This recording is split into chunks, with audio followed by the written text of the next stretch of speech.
yo, what it do? What's going on? What everybody, man? What it do? Welcome back, man. Welcome back. Another day, man. Another watch along. What's goody? It's Friday. Happy Friday to everyone that's joining in here for the Friday Night SmackDown watch along live chat. Appreciate everyone tapping in, man. If you're gonna join in the chat, definitely leave a comment, man. If you're watching on YouTube, Twitch, or TikTok, man, make sure you like, comment, share, and definitely make sure you subscribe right here to the 11:30 podcast, man. For real, we're on the road to 2,000 subscribers, man. Most people come through the channel. It's not even subscribed, man. So definitely make sure you subscribe to the 11:30 podcast. All right, you guys, man. We 24 hours away from Money in the Bank tomorrow night in LA, and of course we got both men and women Money in the Bank matches that's going down, and tonight.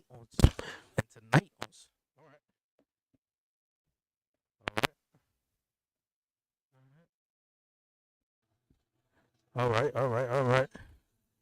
Okay, all right. I don't know what happened there. But tonight, all right. But tonight on SmackDown, we got, of course, both men and women Money in the Bank participants on the show. The men Money in the Bank participants and the women are in a 6-woman tag team match, which I feel like that is probably going to be the match of the night, man. So that should be dope. Of course, John Cena, Cody Rhodes, Jey Uso, and Logan Paul is all in the building. And of course, what is it? LA Knight, and Aleister Black will be going one-on-one tonight. So we're gonna definitely see how that turns out.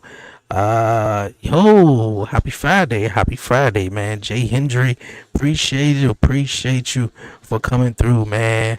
In the live chat. Yeah, man. Hope everybody Friday is definitely going well, man. Mine's is it's going, it's going. So it's Friday night. We here to watch SmackDown. Everybody who's tapping in, of course, over on TikTok, man. Definitely make sure you double tap the stream. Follow the 11:30 podcast. Share the live to anybody, man. Just share the live. That'll help, man, for real. Don't mind my old school WWE encyclopedia book that I'm using for a computer stand. I guess I done bust myself up open on everybody for the YouTube side so they can't see it. So, but yeah, man, it's gonna be a cool SmackDown, man. We about to get into it for real. Let's get with it. Man, 2-year-old, man. 2-year-old that's clingy to his mom. It's something else. It is something else, man. He be like, I want mommy. All right, man. All right. I'm ready for the show. Let's get with it.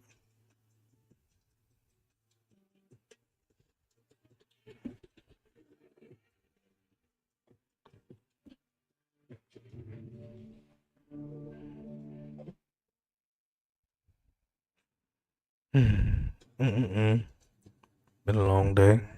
Hope everybody's day is going wonderful, man. For real. Everybody, man, leave a comment, man. Who you guys got winning Money in the Bank? I did a prediction show yesterday. Shout out to my guy Warren Marlowe. That came through on Talk Pro Wrestling. We did the prediction show for Money in the Bank, man. And I know a lot of people got CM. Well, they did have CM Punk. If CM Punk was going to be in it, but a lot of people have Seth freaking Rollins, man. Seth Rollins wouldn't be bad, man. He wouldn't be bad as a new Money in the Bank, winner, which we ain't seen that in a long time. That was back in 2014 that he won Money in the Bank. I say Andrade, man. Not Andrade. El Grande Americano, though, aka Chad Gable.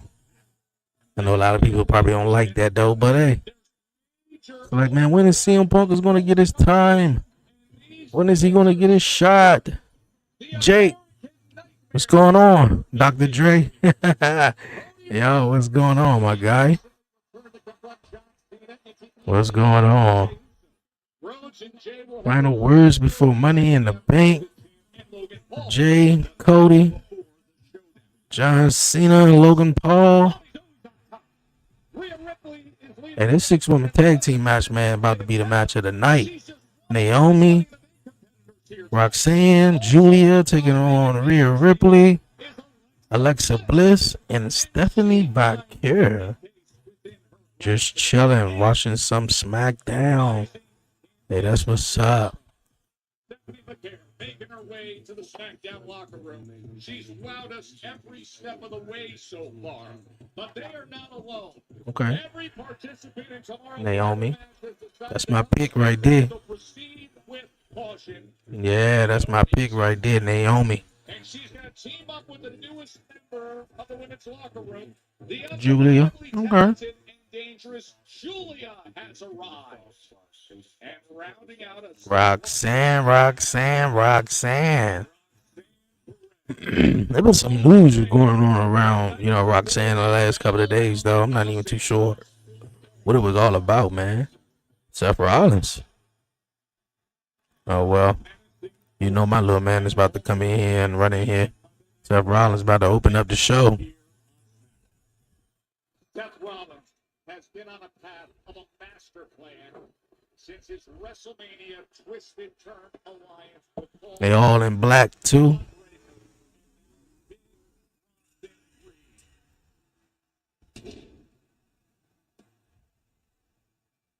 They all in black, dressed in black like the men in black.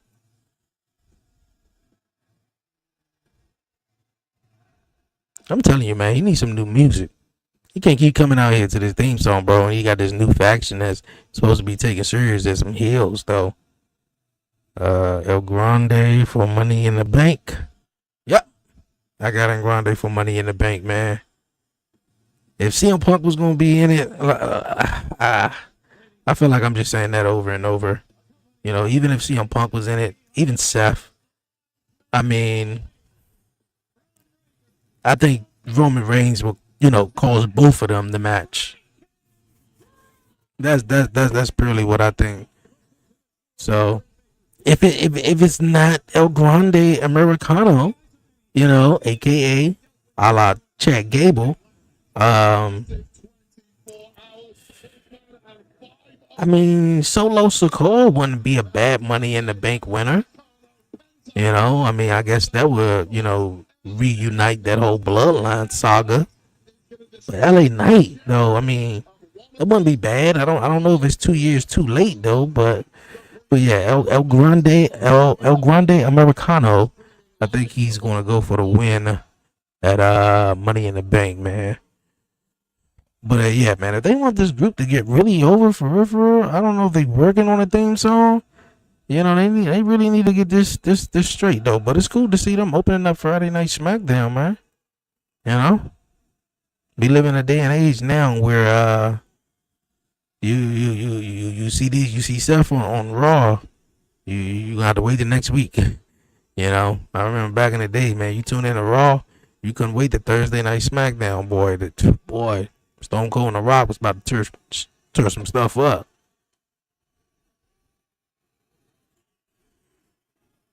Appreciate the love.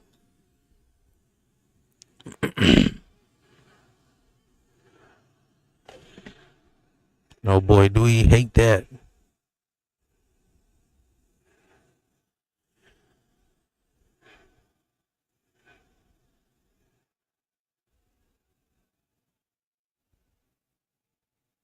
Bakersfield.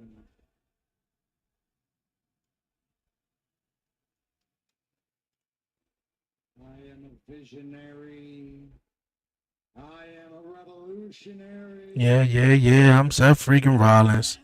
Come on, man. These is a bunch of goons right here and bad guys. I don't like him playing, like kill all the stuff that, fan participation.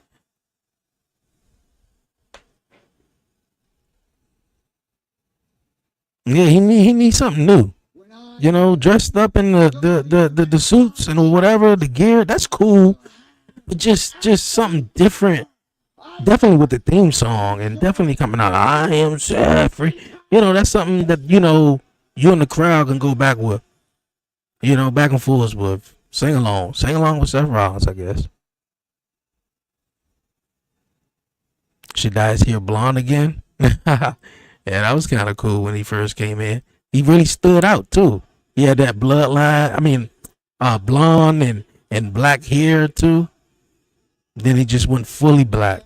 He still got some of it at the bottom of his hair. Off on the island of irrelevancy. We put him after WrestleMania.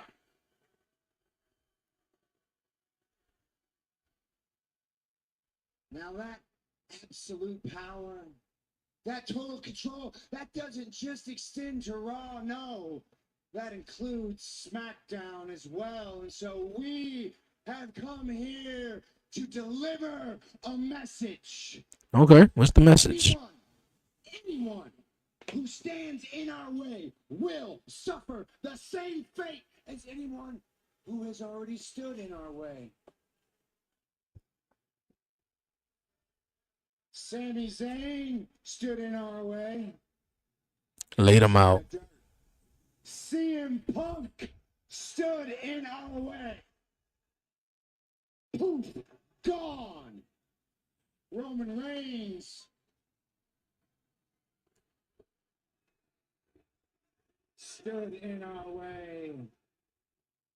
And he is missing in action. And just because he said Roman Reigns' name or mentioned him twice, he's definitely gonna pop up at Money in the Bank tomorrow.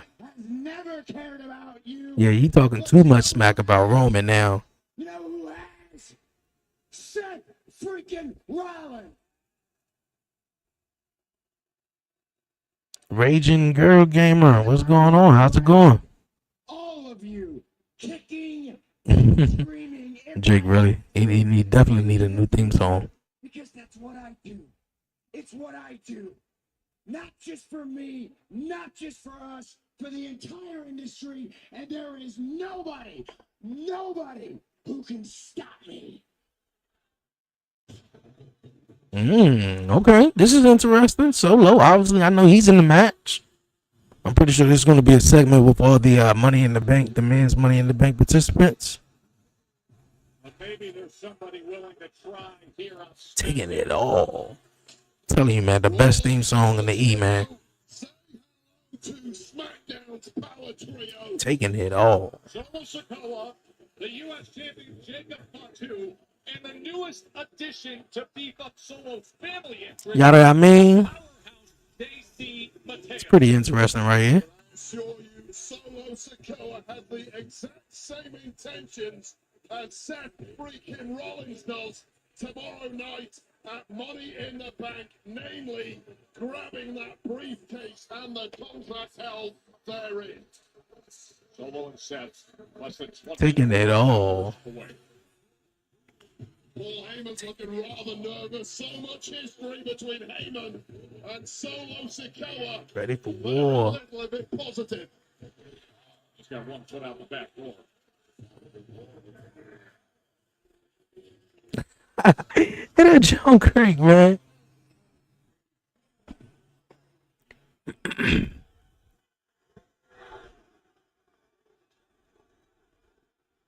It's pretty interesting, man. Jacob out of eye with Braun Breaker, Bronson Reed, and Jeff Cobbs. Well, that'll be something else. Or JC Mattel, Seth Rollins, and Solo Sikoa. And Paul Heyman is on the other side of this. And you said that there's nobody here to stop you? Hey, yo, Solo on his funny shit now. That's right. Well, we're standing here right now.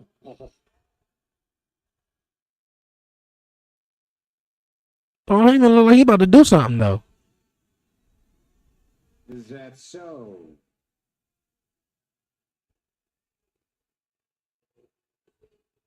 Well, Seth, by the looks of it, looks like you got yourself a little bloodline here going on, huh? Who are you supposed to be? Right hand man Jay Uso? No.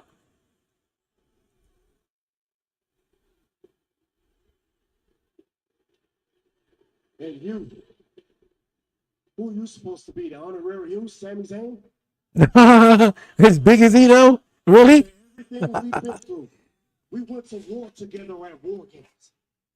And now you know Paul, and all of a sudden you show up and team up with this guy? Oh, and you got yourself a wise fan. Speaking of wise man, long time no see.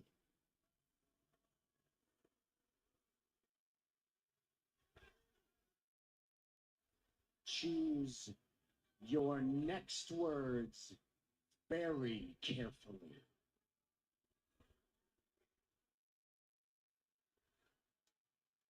All right, let's go to the chase. All I know is tomorrow night, I'm climbing the ladder. I'm grabbing that contract.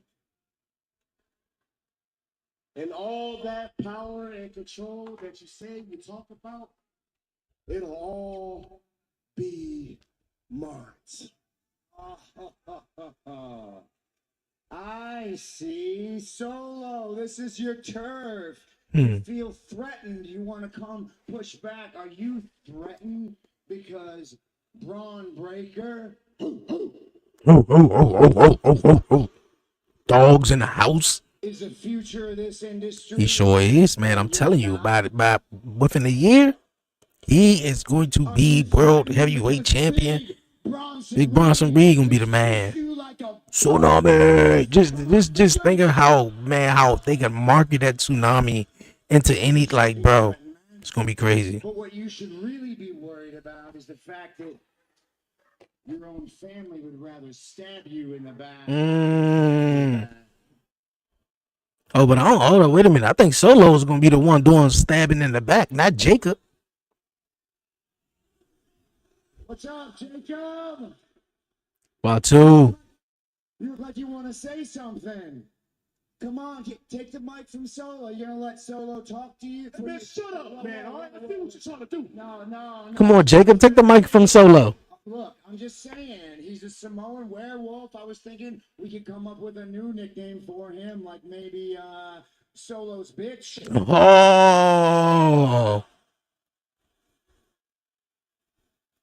Jacob ain't like that. No. Hey. And Solo is definitely on his funny shit, bro. Like, walk out of here and talk to me the way you are. I gotta be honest with you. You're threatened by us. You're threatened just a little bit by one Fatu in this ring, but it ain't you.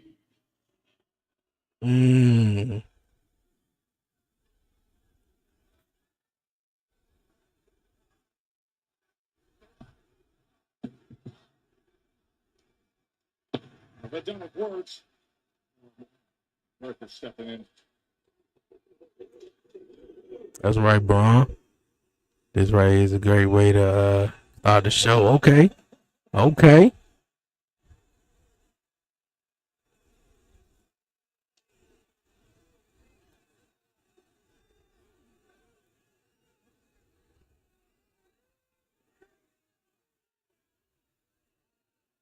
I wouldn't mind seeing this neither. Seth and Jacob Fatu.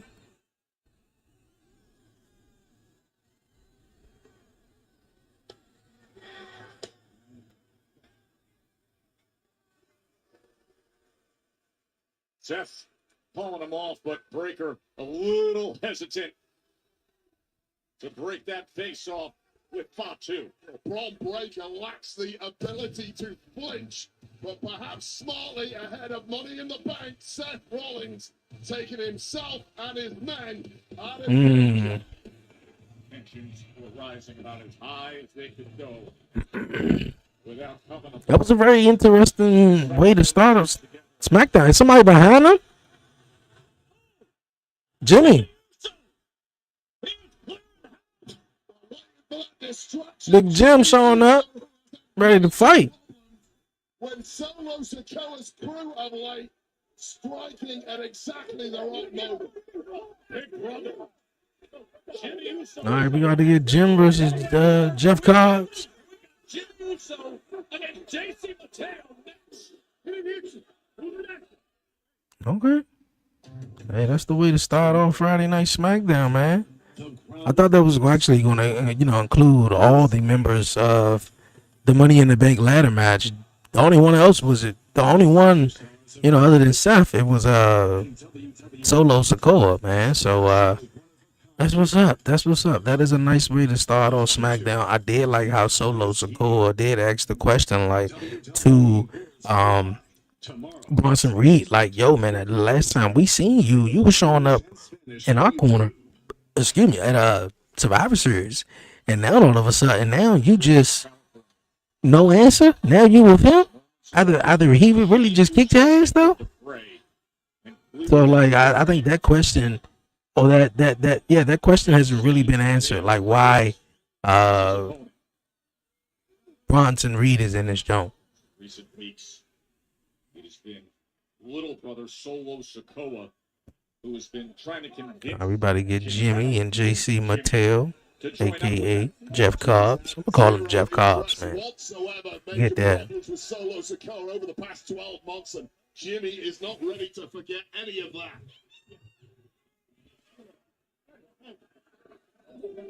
Now the new kid in town, the powerhouse, JC Mateo, prepares for action the night before Money in the Bank. All right.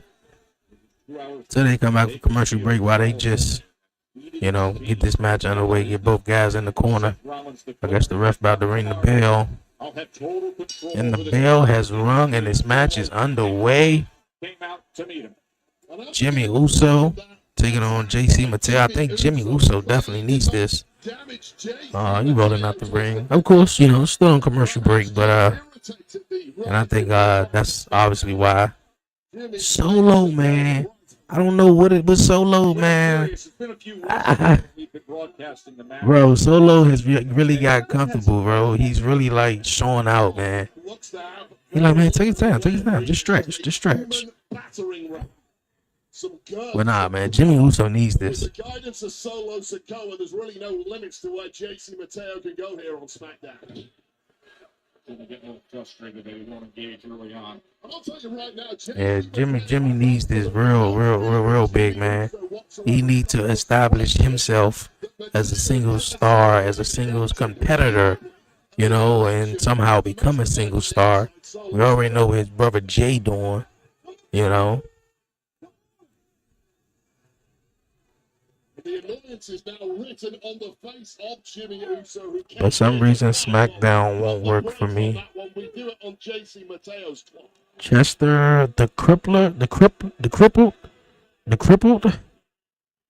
What's going on? Appreciate you tapping into the live chat though. But for some reason, SmackDown won't work for you though. Is it because it's 3 hours though? Is it because it's 3 hours? I know, man. SmackDown be a little long, man. For real. Oh. Solo grabs the attention of his big brother. That's when JC goes on the attack. Come on, Jimmy. It's the numbers game. That is exactly what Solo Sikoa, despite the name. I think the fact that it's 3 hours, a lot of filler matches in between. But man, when it was just 2 hours, you look up like Monday Night Raw this past Monday. Whew. It was 2.5 hours, boy, but that shit felt like it was an hour and a half. Maybe because the chat was going, people was in the chat blowing it up. He on TikTok and then YouTube and Twitch. But dog, that just went by too fast though. No, I tried to find it on Peacock and it wouldn't show up. Sadly, I only got Raw. The hours don't matter. I'm on summer break. Yeah, that's what's up, man. Hopefully you enjoy your summer break, man. Shout out to all the seniors out there, man, that's graduating. All the people that's going to prom. I know what that's about, man. graduating high school and colleges. Seen a whole lot of college videos, man, with people doing the whole 4 letters, 1 word, yeet. That was right on point. And then Jimmy did the yeet though. But oh, crossbody. That's the cover. Yeah. They SmackDown on Peacock. You gotta wait till like a whole. They're behind 30 days. So yeah, SmackDown on USA, or you watching it maybe on on the website or whatever. You'll probably be able to get it.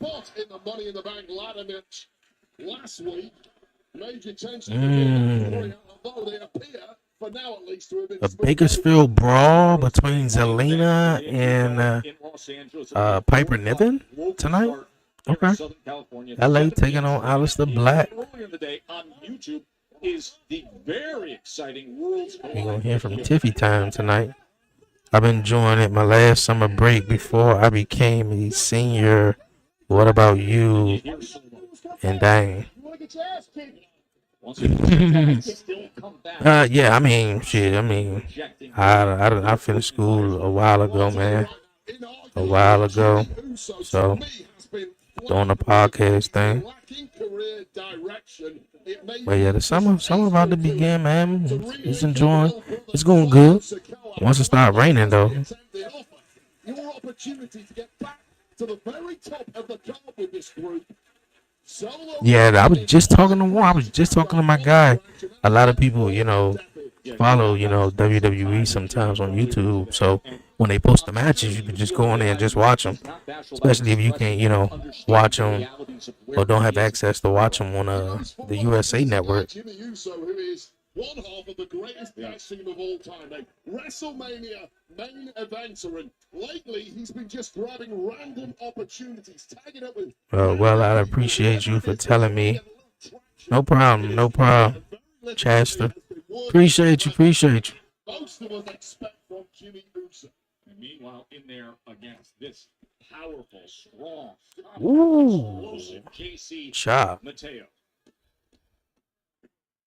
And it's just been too easy so far for JC Mateo, who, yes, is big, strong, and powerful, but really it's the distractions on the outside that have given JC Mateo repeated opportunities to dominate this. But, of course, Jimmy Uso. attempting to turn things around. Yeah, smart to get out of the way, lands the uppercut. Now he's got him lined up. Oh. Big Jim, what you gonna do? Yeah, they are quick with posting it. Yeah, they quick with posting it. So you ain't gotta wait that long. Especially when I get the clips or the watch alongs, post them on social media. They pretty oh. They quick with posting them.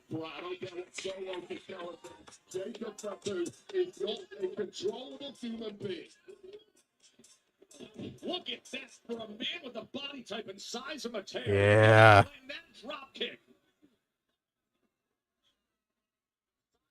Yeah. All right. Yeah, make sure because my mic was messing up. All right. Jimmy Uso fell hard to the floor.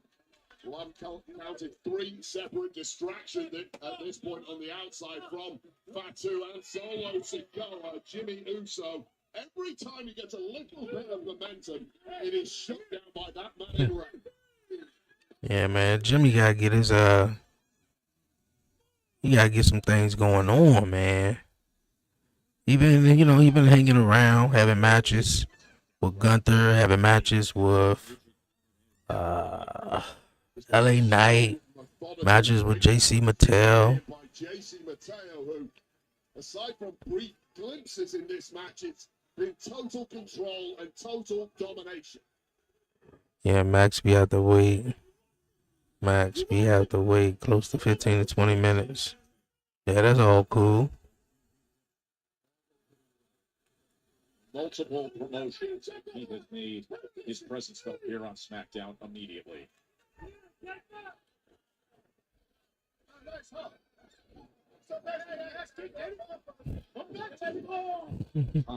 Come back, Jay. Come back to the group. I mean, like, I ain't gonna say go back, bro, but you ain't doing much. His brother ain't doing as much, though. I mean, I know he world heavyweight champion, though, but.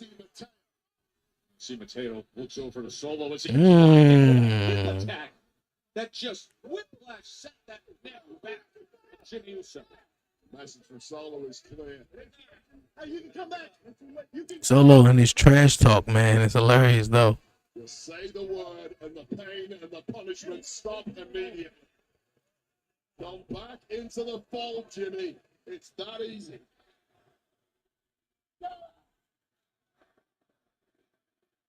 Come on, Jimmy. You got to do something, man. Because right now, man, no offense, you look like the brother that just ain't going to be able to do it, though. You know?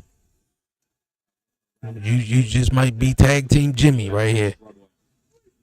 Shit, and I ain't gonna give all the credit to Jay. You know, although he's singles and world heavyweight champion, yada yada yada. You know, he growing, he's maturing. You know, as a single superstar, I think he's learning. But yeah, man, come on, Jimmy. JC Mattel, I mean, he a real dominant professional wrestler.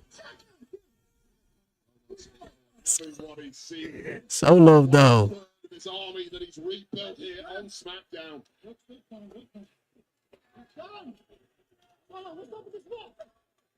Solo Sikoa forced for the next Money in the Bank ladder match. Just 2 hours down in LA.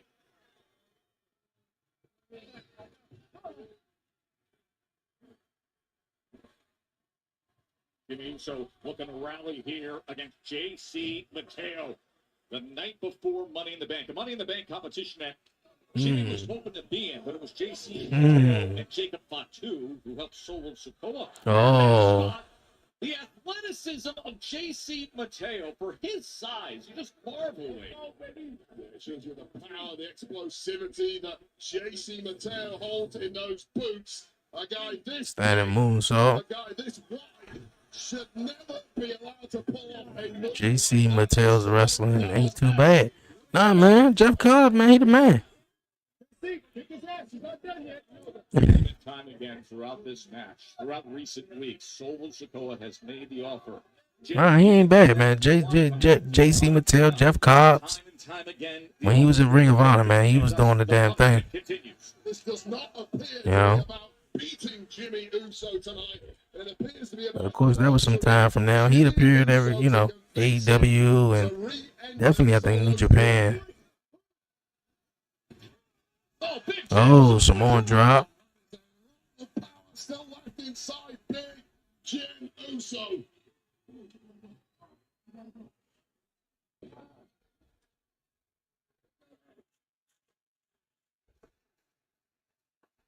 Was that enough to create the opening? Create some distance. That's the first part of it. But Big Jim now coming into this energy from this loyal band of supporters here in Bakersfield, California. Right uppercut. Trying to come back as Mateo. About to hit. Oh no, he's about to hit another small drop. But instead gets caught. Go to Vegas, JC Mateo. Insecure. Still on his feet. That is astounding for the big man. It is. Just minds us if somebody ringside doesn't big count from Uso. Just absorbing punishment and staying in the fight. And this time Mateo comes in and eats a big elbow. Going for the whisper in the wind. Oh. And the kick out at 2. Yeah, this deep into a matchup, this beat up, this exhausting. Man, sometimes, man, they don't even call the moves no more. My man, just Jimmy hit the whisper in the wind, man. If you grew up watching Jeff Hardy, you know that move. Oh, it's like, oh, Jimmy get the best of it. Come on, man. The start of what should be an epic weekend here in Southern California. Worlds Collide Money in the Bank tomorrow in LA. Mateo just catches him. JC looking for a German, maybe. It has been a tough battle. This matchup been going on for a minute, though. Not a bad match. Oh, nice.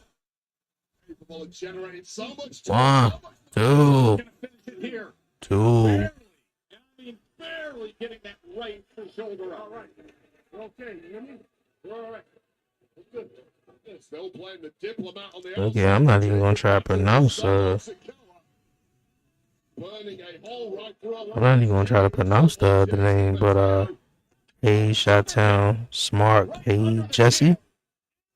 Hey. Yo, appreciate you tapping into the chat. Oh, spear. That was a lame old spear. That one was lame though. Jimmy going to the top. Uh-oh.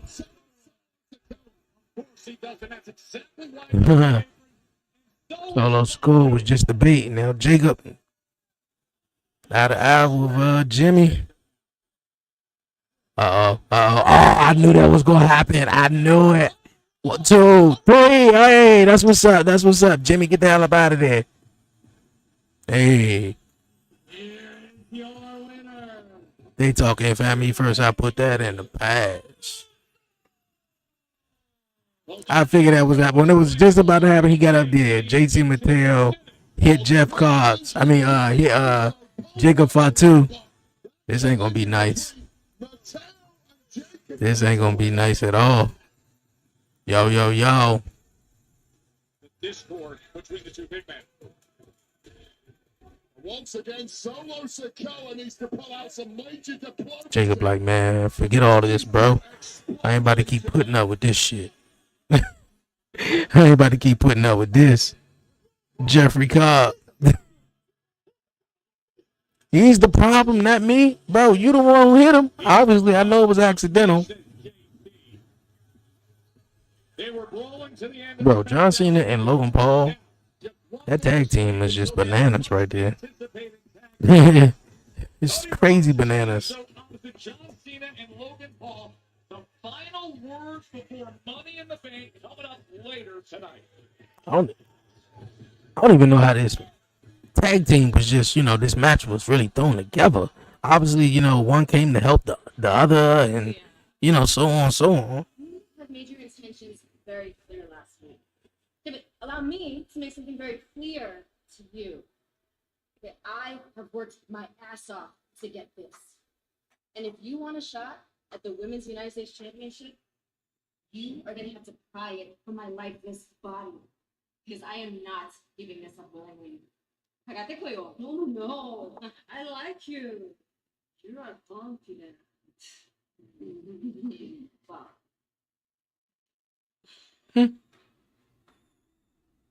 All right, Zelena. U.S. champion.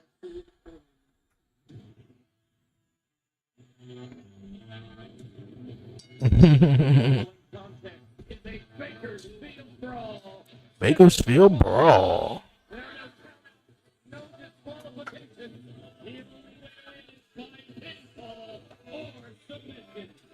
Introducing first, accompanied by Alba Fire and Chelsea Green, representing the Secret Hermit, Piper. I mean, yeah. It's a filler match, though, but a Bakersfield Brawl. Let's see how this one goes, though. Let's see how this one goes. It's knocked out. You going back in the room? Where you gonna sit it? Right here? Yeah.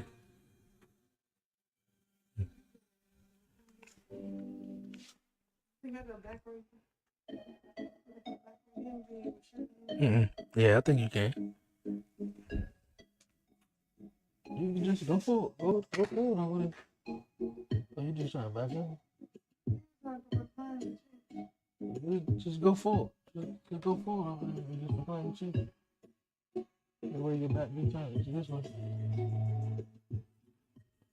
Either way, it's up to you. I was just trying to help. But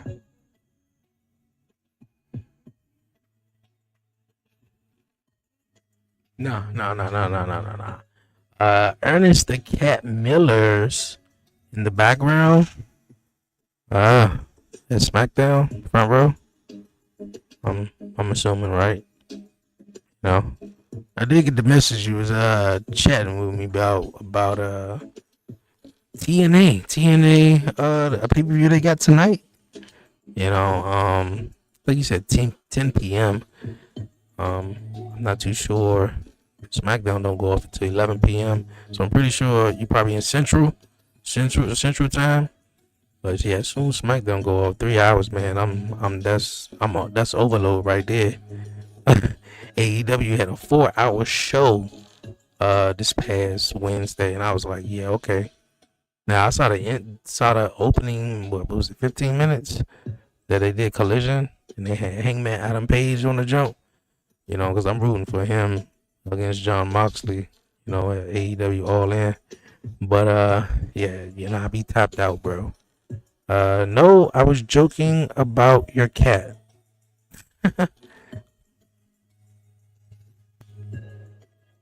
Okay, okay. I'm pretty sure he did come in. I'm pretty sure cat always in here. You know, in the background. Everybody be trying to make a cameo. My son is the number one cameo guy. For real. Then it's the cat probably trying to creep up, looking for something to eat. Always feeding his face. But yeah, man. That's what's up. That's what's up. That's what's up. You know, that 4 hour show, I was like, nah, I'm not with it, man. I'm not with it at all. I just watched the 2 hour AEW Dynamite, and then I'm gonna go ahead and chill for the night. I'm gonna definitely go and chill for the night.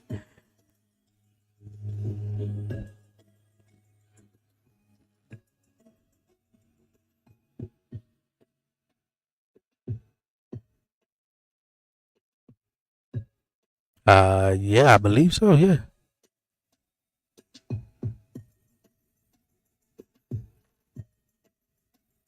Mhm.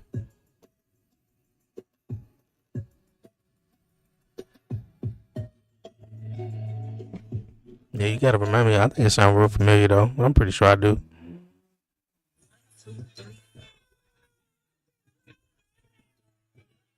The Davis section, Twisted Tea.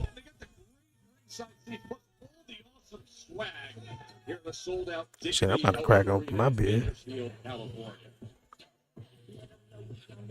Jacob, man, tell him about himself, man. Come on. Okay. Damian Priest really want this smoke though. Working with family, right? He really want What this. you're going through, I've been there, and I don't envy it. But regardless of your situation, man to man, face to face, I want you to know, at some point, I'm coming for the U.S. Championship.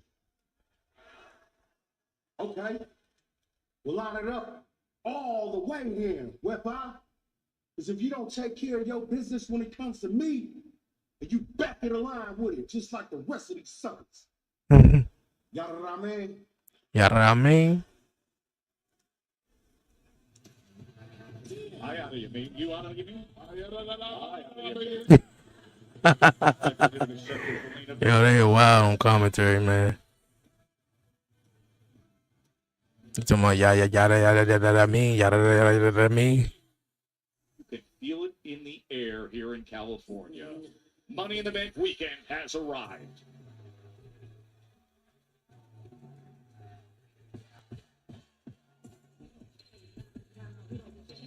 And her opponent from Queens, New York, she is the Women's United States Champion, Zelina Vega.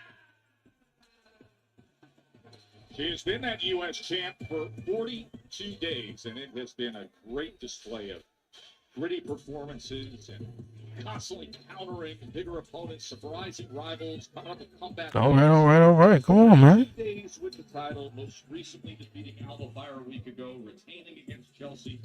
That was when she broke her nose at Saturday night's main event. Yeah, some great stats for Zelina Vega in recent weeks, but this is a Bakersfield brawl, and the odds massively go in the favor of the powerhouse Piper Niven right now. It all comes crashing down for Zelina Vega tonight. Of course, Piper knows Zelina very well what she's dealing with. She's been on a tear against Chelsea Green and the Secret Purpose. In fact, she's won 7 of her last 8, and 4 of 6 have come against Chelsea Green. Man, this is a mismatch right here. This is like the big. It's like the Big Show versus Rey Mysterio in a way. I mean, Piper never ain't that tall though, but Selena going under the ring for something. Which is incredibly loose, and I've got to tell you, it looks to me like the Secret Herbis are just pushing out at the moment, thanks to the success of Vega. Oh, Kendo stick. This Vega is so slippery, always has a trick up her sleeve. Oh. Week by week, humiliating the likes of Piper Niven and the Secret Herbis. Remember, street fight rules. That's a new referee, I just realized though. No DQ. I know I'm supposed to be paying attention to the ladies though. The referee just stood out though for a moment. It's all perfectly legal. It's all perfectly legal. Things are heavily in the favor of Piper Niven, who should be teaching Vega a lesson here. But once again, back to the kendo. Then she dismisses it and just gets to business against Piper.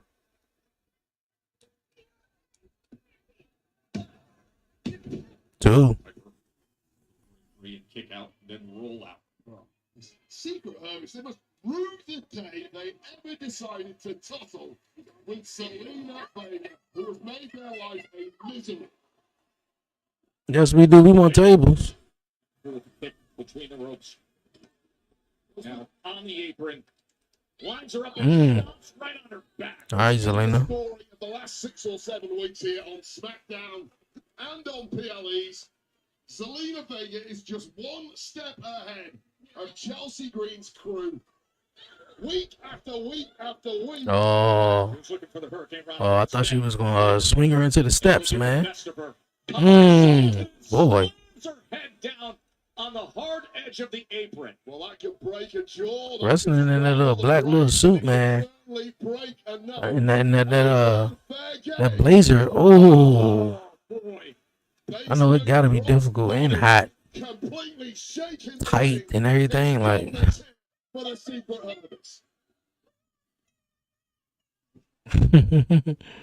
girl, sitting on your asses. Crossbody smashing right into the side of the ring. Has Piper Niven in complete control. We have an entertainment goddess. Where? Right in front of us. Joe Tessitore said, "Where?" Waybird said, "We as a entertainment goddess." Where? And finally, look at this. Piper Niven is a She got a chain? pound of flesh out of Zelina Vega. Come on, referee, get in the ring, man. Stop talking to her. Up, she pulling out a table. What's on that table though? She kicking it back in. Boo. What's up? Arena in Bakersfield. They deserve a lot. They don't deserve a table from Piper Niven, though, do they? A steel chair? Yeah. Like, we hate a steel chair, bro. Bro, a chair, bro, that's like the basic thing you can get, bro. No more headshots. Obviously for good reasons. But the back shots, man, look so cheesy. Hit him in the gut, and then you see the guy looking over at him like, you ready? Like, go ahead, man. I say the best ones, man, when they're not expecting it. I mean, they expecting it, but not expecting it. To always give it a go and fight back. Well, if you can't break someone's spirit, break their body instead. You've got a choice, Piper Niven. And it looks like we're going for the body of Zelina Vega. Yes, you heard Joe Test. Super stardom. That's what it looks like. It looks like Piper Niven in a tux. Piper Niven setting the chair up in the corner. Is it wedged between the turnbuckles? Right now, we're going to play a little darts. I always say, if you set it up, you're going through it. Oh, well, wait a minute. Okay. Right into it. Her lower back. Throw it right into the chair. To the steel chair. Yeah, how's that lumbar spine feel? Come on, man. The chair looks so whack. Like, come on, Lee. Get a table. Get something else. For quite some time. Ever since that basement crossbody. If it's a brawl, like, y'all go brawl in the crowd. Unless they're waiting for them to come back from commercial break. There hasn't been enough of this over the past few weeks from any of the Secret Service. And my oh my, are we getting a masterclass in the Uh-oh. A bull. Ah. She flipped all the way up in that chair. Well, the setup was fantastic. It just took a Chelsea Green need her own show. She is so dramatic. To get out of trouble, So dramatic. launch something back in I guess. Right into the cover. Piper throws her halfway across the ring. Look at the difference in size of frame. I mean, she worried about $125 though when she kicked out. She had to toss her across the ring. Zelina holding her knee. Oh, side slam by Piper Niven going for the cover. Two, just a two. Oh, we coming back from commercial. Great familiarity between these rivals, Zelina Vega and Piper Niven, but different circumstances with the match now. This is a Bakersfield brawl. This is street fight rules, and Piper Niven has the chain wrapped around her right fist, and she's looking to choke Zelina Vega with it, who's trying to hold on, Wade. And this is my favorite moment. You get a red who wants to jump in, but there's nothing he can do. It's all legal. And Zelina Vega is going to have a scar for a smile after this. She's gonna look like the Joker. The Joker from the I just said it. She's gonna look like the Joker. Oh, I see what's about to happen here. Oh. Knees are right in the back and smashes her head on that turnbuckle. Man, lost a couple of teeth in the Oh, fine. I know she had got hot in that blazer, bro. Take another look at this. Face first. Avec the chain into that turnbuckle, and Zelina Vega incredibly concerned about her dental work right now. Okay, man, this match been going on for about a good minute though. Like, no tables, just a kendo stick, a chain, and chairs. It's a brawl. We ain't going to the crowd yet. Oh, booty. That was crazy. Wow. Piper Niven rolls out. Piper Niven has no clue where she's at, but somehow instinct kicked in, and she got out of trouble for now. Take another look at this. The salute gave that slight beat of an opportunity for Zelina Vega to turn it into a DDT and seize the momentum. Oh. Takes them all out. Chelsea and the Secret Harvest. And she gives a big right hand to Alba Fire. Alba Fire, who she recently defeated. I felt that was a little unnecessary, a cheap shot at Alba Fire, but right now it's all about Zelina Vega going straight. Nice and simple, a bare pull to the jaw of Vega. A giant slap. There's nothing pretty, but it is highly effective. We're talking about highly effective. Where the hell are we going here? Piper's climbing right up there with Vega. Piper Niven Going to the top. looking for the superplex. Looking for a big superplex. Shot after body shot, and then the headbutt. Zelina gonna try to get the sunset flip powerbomb. Don't like the look of this at all, Joe Tess. I don't know what Vega's going Yep. for. Going for a sunset flip powerbomb. Are you kidding me? Oh. 1, 2. Ring the bell. Oh, wait a minute. It is no disqualification. That's right. It's crazy it took y'all this long to get involved in the match. Not only that, like, who coming out? Meeksham and B-Fab to help Zelina or something? Y'all could have went in the crowd. Her secret service over-deliver every time they're on TV, Joe Tess. I'm glad you finally come around. Now she's pulling out a table now. Oh, we see them bringing a table into the ring as sit out onto the floor. I mean, you could throw Vega into the ring now, get an easy pin, but it's not just about the win tonight. It's about making a statement. It's about making an example of someone who has humiliated Chelsea Green's Secret Harvest week after week.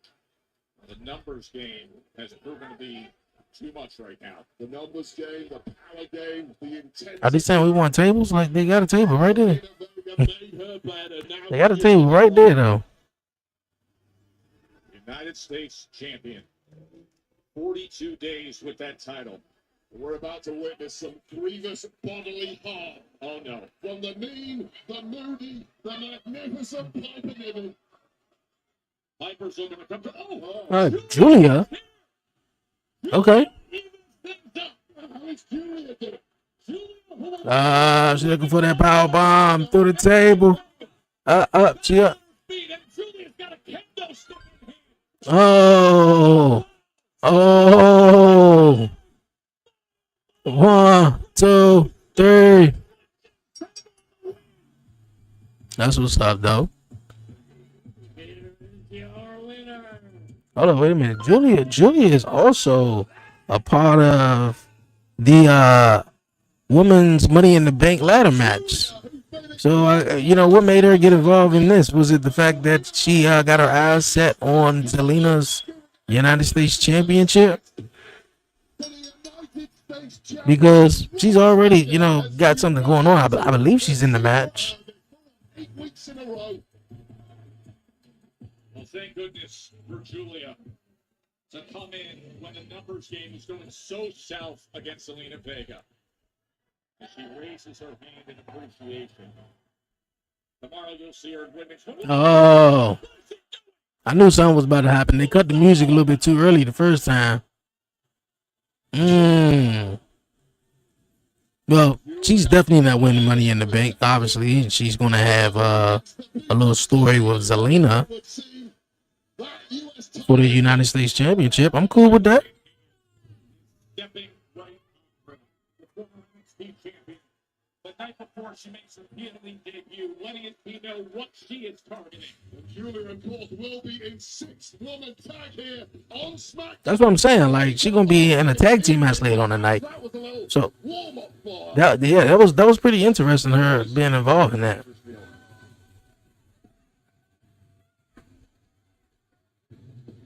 Jay.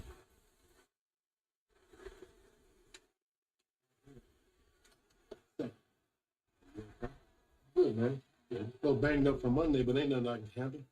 You good? Good. Good, man. You look good. So what? You straight? Yeah, I'm straight. Yeah, I'm good. Why everybody keep asking me that? Whoa, chill, man. You got a match tomorrow. Big title match on Monday. We just want to make sure the heat, man, ready to geek. But it's time to geek. Good, Oos. I'm a champion now. That's what champs do, Oos. Answer the plate, run the call. But look, though, only thing we got to worry about is what John Cena and Logan Paul have to say tonight. I mean, what they got to say that's going to hurt y'all, though? Tomorrow. Yeah. Yeah. Yeah.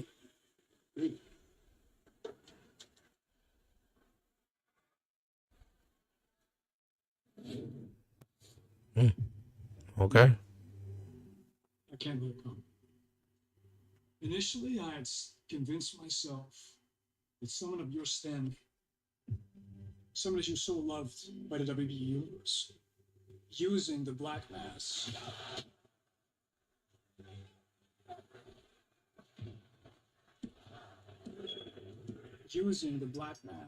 was almost respectful. And in a weird way, I still respect it, but the longer I think about it, the more I think that you stole something from me. And that does not sit well with me. See, it's funny what the human mind can do. Okay, Alistair Black. I want to take away all this security that you had in that match. No Shinsuke Nakamura. No relaxed rules. Just you and me. None of all the shadows. And I'll drag you into light. Let's see what's left of you. But if you beat me out tonight, I will look you in the eyes. I will shake your hand and defeat.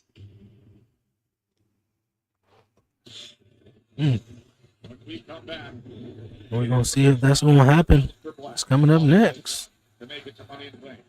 Now he faces the guy who took that spot. L.A. Knight. Yeah.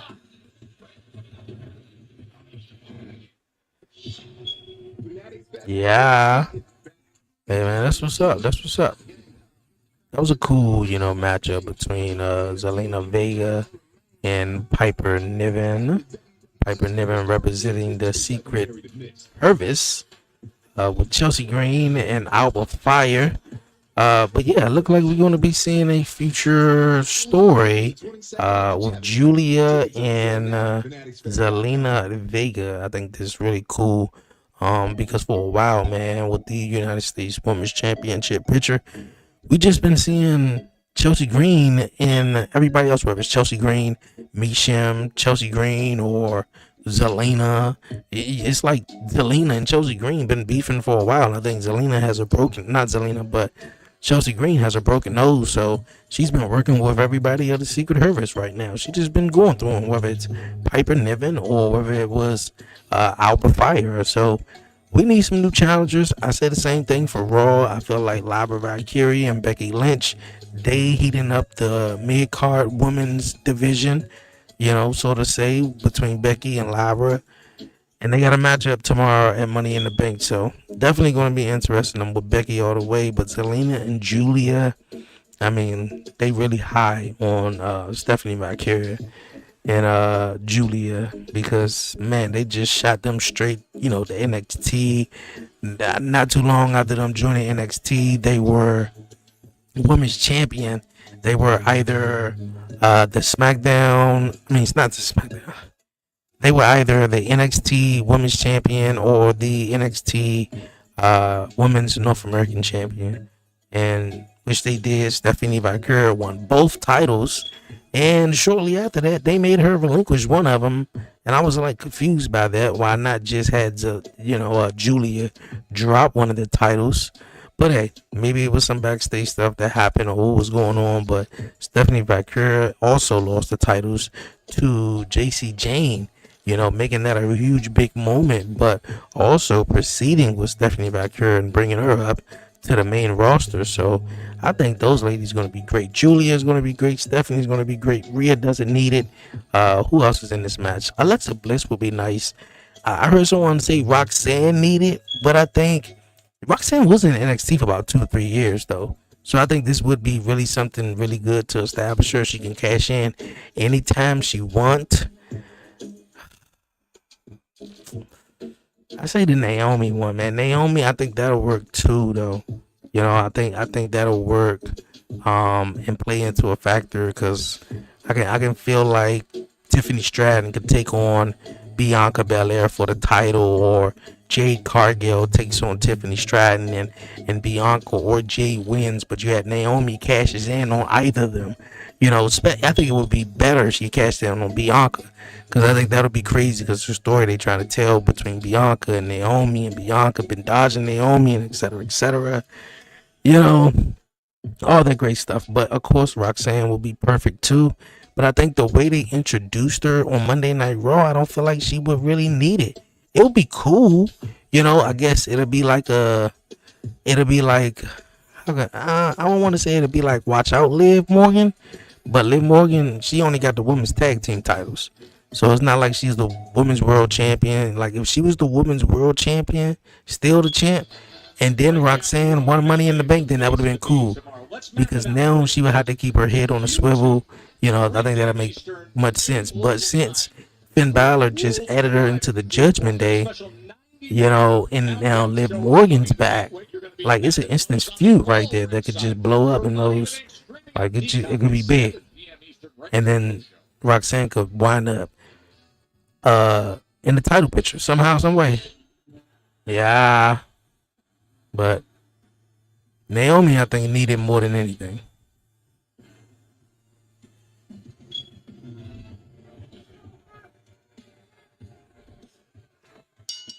The following contest is scheduled for one fall.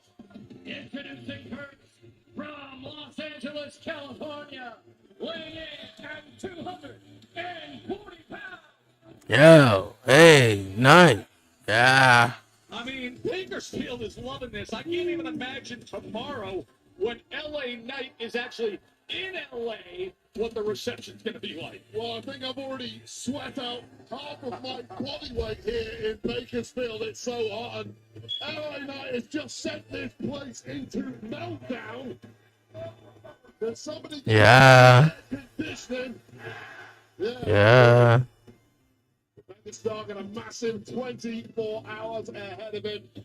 As have many other super. Yeah, SmackDown is still 3 hours. I heard they was gonna be 3 hours from January to like June, but I guess they still, decided to keep going with the 3 hour format. Anthony, what's going on? Appreciate you tapping into the chat. What's goody? What's goody? Zelina Vega must hate Disneyland. She's that small. She couldn't get on the slide, the Slinky Dog slide or ride. Hey, she probably don't even go there a lot though.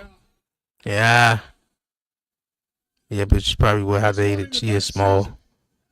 Now, I'm pretty sure who would hate it though more than Zelina is AJ Lee. So everybody want to talk about AJ Lee.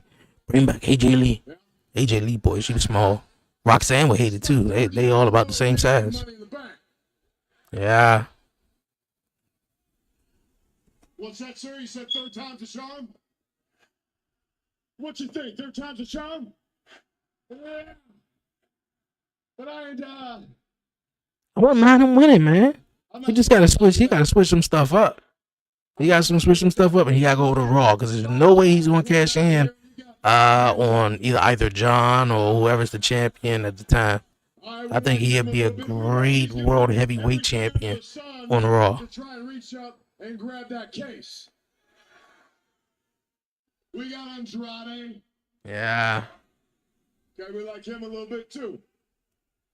Another guy who's going to do every possible thing that he can to get up there. Because, of course, he's in Money in the Bank. Everybody in Money in the Bank is going to do every single thing they can do. But these guys are going to take it to another level. But after I get to those two guys that maybe we can respect a little bit, then we get to the goon side of things.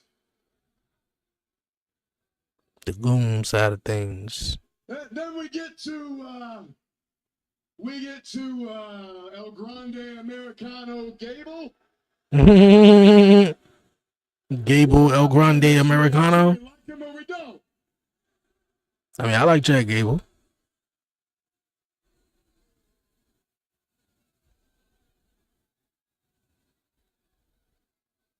Dummy number 2, Solo. Hey, I feel the same way if I'm honest. because he won the qualifying match. Before he won, I was like, yeah, they totally different person, which they probably still is. Dummy number 3. But I just feel like if El Grande wins the Money in the Bank briefcase, I was just talking about this yesterday. If he wins it, what's the payoff? Like, what are they gonna do with him? Like, he's gonna continue wearing a mask? Is he really gonna be a new character that's gonna be introduced? But like what? Or is they gonna reveal that he's Chad Gable? And I need to put up this clip, man, because everybody wanted something different for Chad Gable. And the moment Chad Gable gets something different, that it's, through El Grande Americano, we kind of like hating on it though. Not everybody though. Not everybody. But I think it's gonna be Chad. Chad gonna take that mask off. Well, somebody gonna pull the mask off, and it's gonna be Gable. But I feel like he's gonna win it. You ain't gonna be burning the damn thing down because you're gonna get burned by this man. Yeah. Look at LA Knight. You could have came out earlier tonight when Seth was out here and talked that smack. Mr. Black, he had a shot, and I understand. Look, this is a big deal here. Money in the Bank's a big deal. Money in the Bank can make careers, it can break careers. So I understand why your feelings got hurt at the fact that I went ahead and stole the pin from you. My man, it's a 3-way match. I did what I had to do, and I got the job done. If you got a problem with that, if that hurt your feelings, I'm sorry for you. But now what you did is you set yourself up to get your feelings hurt one more time. Yeah. And you will know coming into LA, coming into California. Well, we're in Bakersfield tonight. He ain't going to be in LA. He's going to be sitting on the couch. He's going to be sitting on the couch watching this man, showing everybody whose game this is. What everybody's saying. Yeah. Yeah.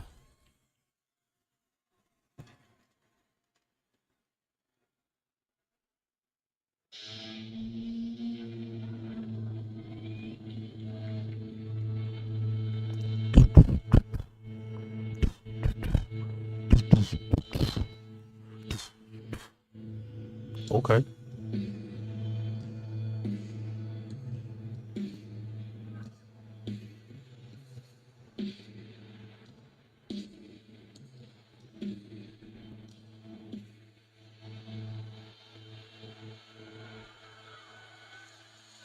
Actually, when he used to do this before he got released, I did like the cranking sound when he got all the way to the top and he stood up to come off the jump.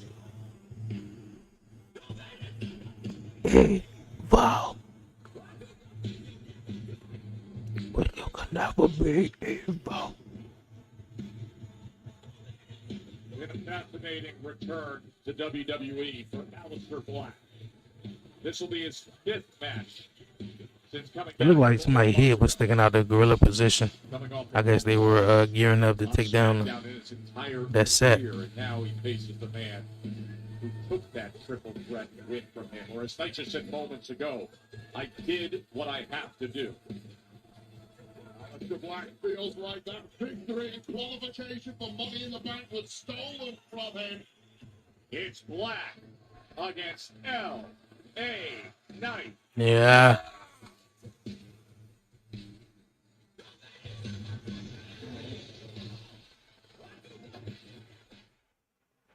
Cause you can never be evil. WWE are bringing the classics back. The Great American Bash. Alright, man. As we get ready for Aleister Black taking on L.A. Knight. Yeah. Appreciate everyone, man, once again tuning in here on the live feed, man. I guess we can get this match started off during a commercial break, though. But I appreciate everybody definitely tuning in. Definitely like, share, follow, and make sure you subscribe right here to the 1130 podcast. We just over about 300 subs away from hitting the 2K mark, man. We on the road to 2K,000 subscribers here on YouTube. So, yo, man, definitely support the channel, support everything. The 1130 podcast, man, and everybody who's watching, of course, on TikTok. Appreciate the love, man. Jake, everybody that's showing through in the chat. And if you haven't over on TikTok, make sure you subscribe to the 1130 podcast. The link is in the description. And the bell has rung, and we're gonna get this match underway, man. During the commercial break so far. Aleister Black taking on L.A. Knight. Yeah. Fascinating to see the stylistic matchup between Black and Knight. First moments ago, LA Knight coming out here and speaking directly to the crowd, basically going through and giving his scouting report as to what he's facing in the men's Money in the Bank ladder match. Yeah, it's a tall order, and I'm questioning the smarts of LA Knight even getting into competition this evening, where he should perhaps already be down the road in LA, getting a nice early night and not doing battle with one of the best strikers this game has ever seen in the form of Aleister Black, who tonight has nothing to lose. As we know, he's not going to be competing tomorrow at Money in the Bank. The risk tonight is all LA Knight. What's the wrong button? But hey, Money in the Bank, of course, is tomorrow night. It's a third time's a charm. Definitely want to hear you guys' Knight's third predictions. Money in the Bank ladder match. Well, statistically speaking, it may take you on average 6 attempts to win the Money in the Bank ladder match, given the number of competitors in that match. But third time may well be the charm. One of the favourites tomorrow night certainly is the Megastar. And what a popular victory it will be in Los Angeles if their namesake becomes the victor. No doubt about it.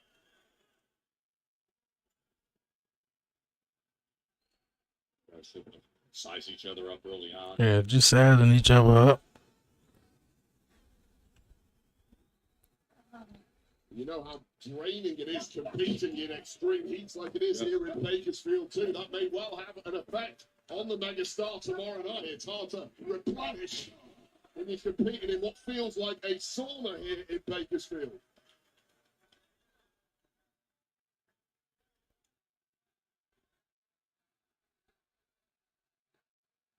SmackDown on too late for me. Black has been very popular in his return. He's been here in Southern Yeah, past the 10 o'clock crowd rallying mark, support they be like, for the megastar. all right, man. About an hour away from midnight at that point.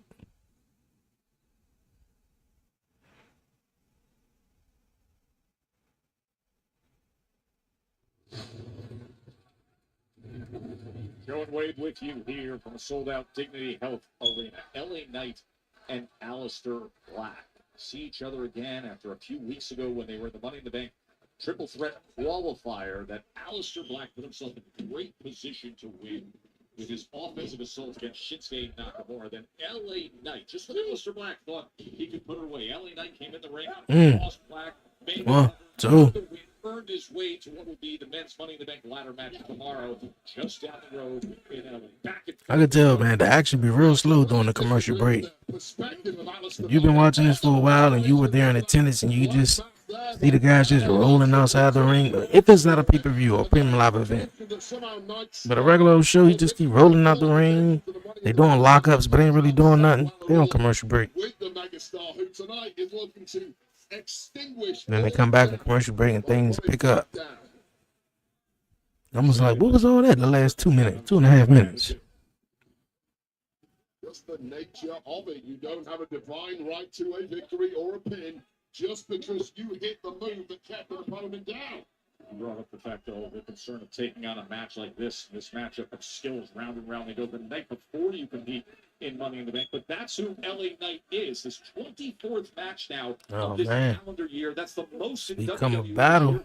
Yeah, out of cumulative minutes of Who's the in-ring first to competition break? in 2025, I'm willing to bet that LA Knight is at the front of the pack, and it's admirable, yes, but it has consequences. And I'll tell you right now, Joe Tess, burning the candle at both ends is not a good long-term strategy for anybody. There is a price to pay in the form of fatigue. By the way, we cite the 24 matches.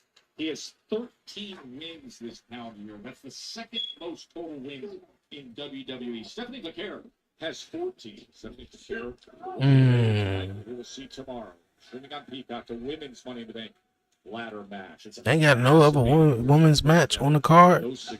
Just the Money in the Bank ladder match. Triple H and this new 4 or 5 match card for the pay-per-views, man, is crazy. You know, you at least get 7 matches on a card at least. You know, and I get having 5 matches. A lot of spaces, you know, you got time. No ones to go over, and if they do go over, they still got time to, you know, have they match, and it's not rushed. Back and forth affair. We know the mind games, the psychology of Aleister Black often unravels opponents. I'd say the megastar ego of LA is perhaps impenetrable to those mind games of Aleister Black. Nice camera shot with the camera on the ring. He was going for a DDT, but no. But instead gets put down, and then the kick from LA. Yeah, well, the mind games I like this camera shot right here, make you feel like you're in the ring. Oh, no backing down. 1, 2. Quickly able to kick out is Aleister Black. Love the offensive Aleister Black. It's so quick, amazing reflexes, and then, of course, those Muay Thai strikes that practically nobody in the locker room has any form of defense for. It's not our game here in a wrestling ring, and that's what makes Aleister Black so dangerous. Going for the jawbreaker. LA Knight tried to get him over, up and over. Put the counter, went for that elbow. That was parried. Back on those strikes again is Aleister Black. Oh. Back in control is Black. Looks like looking for the win here. And it's like boxing, Joe. You're the expert at that, but every time LA Knight throws a block, it's opened up a different part of the body, and instinctively, Aleister Black knows how to strike. You know what? Block your kidney, I'll hit you in the jaw with a knee. Yep, he has that kickboxing, Muay Thai pedigree, the striking ability, powerful, accurate, but he knows where to find those spots. And there's no professional wrestling school on planet Earth that is teaching that. You have to go to these world-class kickboxing gyms that Aleister Black prowls, training with world champions, and simply nobody has found an answer to it yet here on SmackDown. That's exactly what you're talking about right there. As Black with a leg sweep, and then the sliding knee comes in. At this point, if you're LA Knight, you're begging somebody to. Oh. He was going for that springboard moonsault, and instead, they're both out on the floor after the clothesline.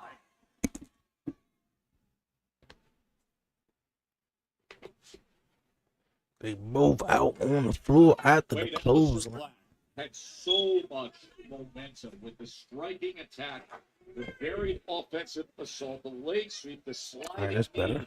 But when he went for that springboard, LA was quick to react. Yeah, so LA Knight, they really had no answer as this count is now starting to climb. We could have a double count out here. LA Knight really had, well, count is broken. LA Knight really had no answer whatsoever to that kind of offense from Aleister Black, so he went kamikaze. Oh. The one thing Black wasn't 1, 2. Slingshotting his way in, and that left shoulder. Yo, appreciate you guys liking the live, man. desperate. The Megastar Appreciate was it. there to try and get away from that offense, putting his own body on the line to try and stem the tide. Just 24 hours before one of the biggest matches of LA Knight's career tomorrow night at Money in the Bank. LA Knight going to the top. Up. Megastar is Aleister Black gonna bobbled, cut him though, off so again. trying to take flight, but to get his balance because the body is not cooperating right now, thanks to the level of assault from Aleister Black. What a shot. Yeah, they trade of strikes. I'm going to back Aleister Black every time.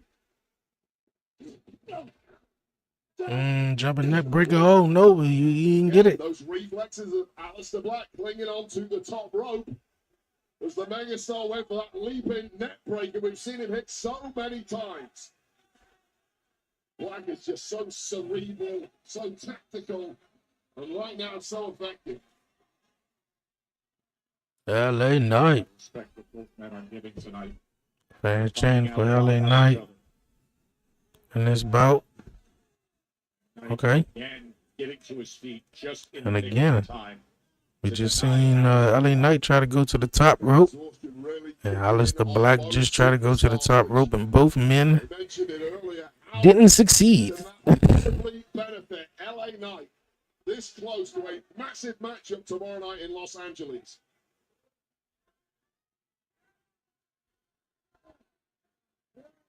Yeah. Dummy. Yeah. Dummy. Yeah. This crowd is loving it.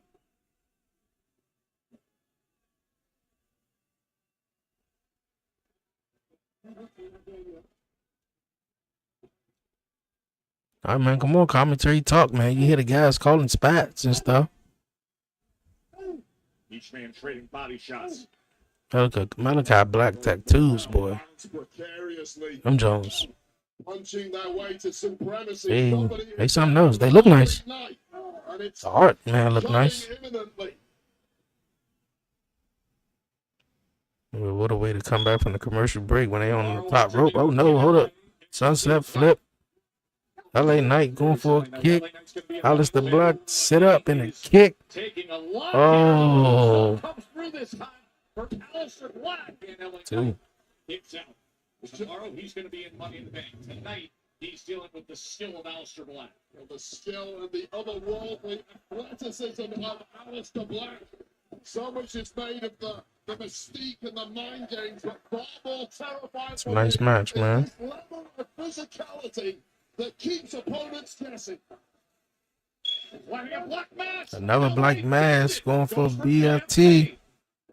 Jumping neck breaker this time. Scoop him up, slam. What everybody's saying.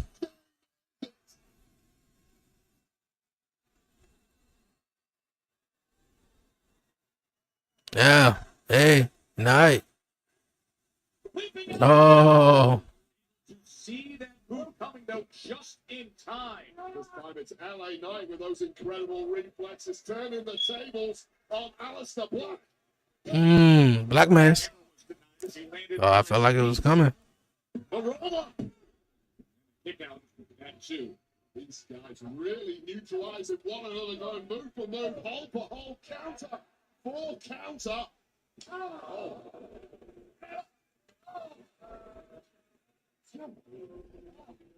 Been fascinating to think. Oh. He's too wildly skilled. Going for that moonsault again, but instead, Knight meets him right away. That's Knight. And roll. Now it's the black and roll smooth out the ring. Somebody coming out here? Seth Rollins, though. Seth Rollins heard everything he said. LA Knight was talking real big smack, and I said this earlier too about Roman to Seth. Seth was talking mad shit, man, about Roman Reigns, man. Roman gonna get him tomorrow. Dang, LA. I don't know how Aleister Black would feel about this. I know he wanted the victory. I knew it. I just said it, right? How would Aleister Black feel about this? I like this. I like this. I like this. Aleister. You might want to turn around. You might want to turn around. Oh. Oh. And Seth going back to the curve stomp. You about to curve stomp him now? Oh, we the Miss Bronson Reed delivering up. Yeah, here we go. Curve stomp. Oh no, wait a minute. Spear.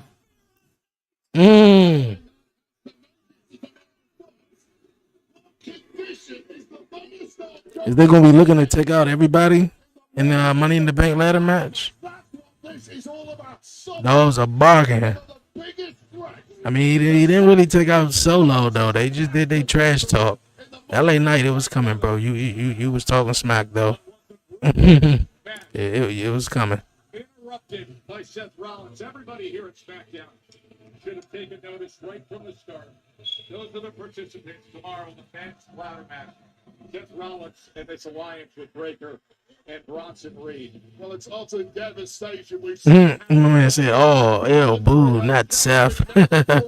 Yeah, Seth came back out and curve stumped LA Knight. Roman takes out Seth. LA Knight wins. I mean, I wouldn't mind seeing LA Knight win Money in the Bank. I also feel like El Grande is going to win as well. So, or El Grande, yeah. But Roman is definitely taking out Seth. At WWE, things tend to move pretty fast. This week, we're climbing the ladder at Money in the Bank. And next week, well, we're kicking off the King and Queen of the Ring. We're kicking off the King and the Queen of the Ring tournaments. The tournaments begin with 4 fatal 4-way matches in the men's and women's division. Let's advance. From there, it becomes a co-branded singles competition with semifinals and the finals. And those finals, they take place in Riyadh, Saudi Arabia.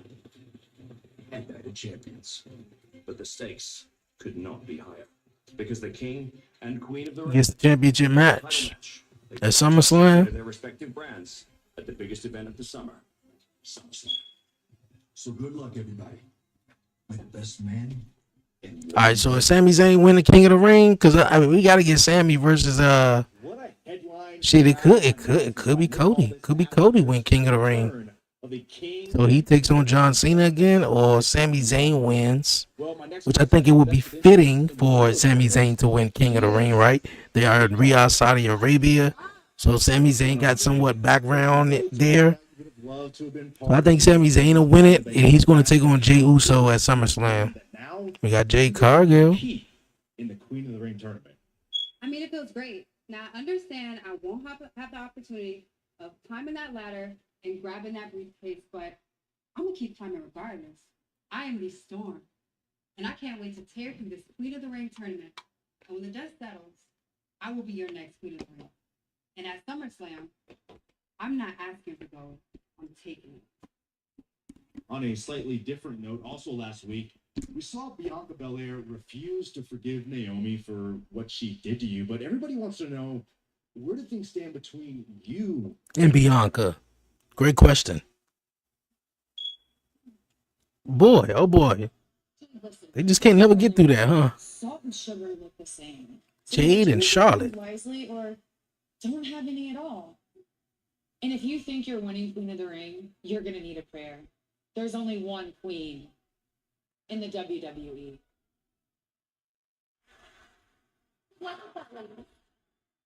It's Tiffy time. Who is set to join us? No matter what time zone you're in, it's always Tippy time.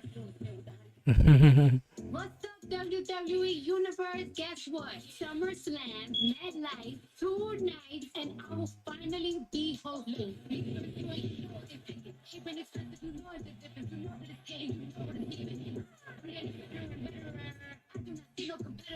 And nobody better try me. Who gonna try her? Chelsea Green? I can see it now. I can literally see it now. She gonna open it up the show, and then she gonna come out like halfway through the show, and she gonna announce tonight's attendance. Tonight attendance record at MetLife Stadium is 70 blah blah blah blah thousand, maybe 60 some thousand, who knows? And she just doing her thing, and I think Chelsea Green cuts her off. Chelsea Green, I mean, like, she is the one who can go out there. Like, I gotta say, Chelsea Green is the R-Truth in a way of the women's division, even though it will never be another R-Truth. But I think Chelsea Green could definitely hold the fork down in that segment. Shit, it ain't even gotta be Chelsea. I think it could be Nia Jax as well. I think it definitely could be Nia Jax.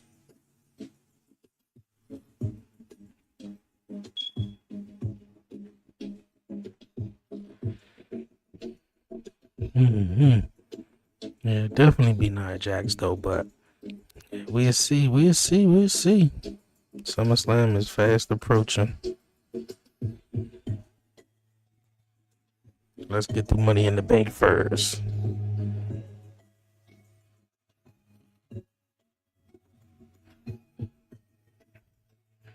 Let's get through Money in the Bank. Speaking of Money in the Bank, we got some matches that's definitely going down.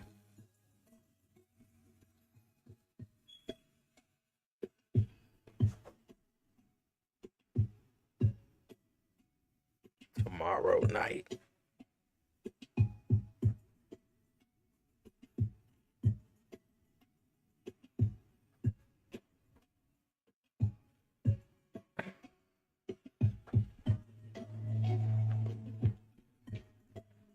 Yeah. Got Jay, Cody, Logan Paul, ouch, and John Cena.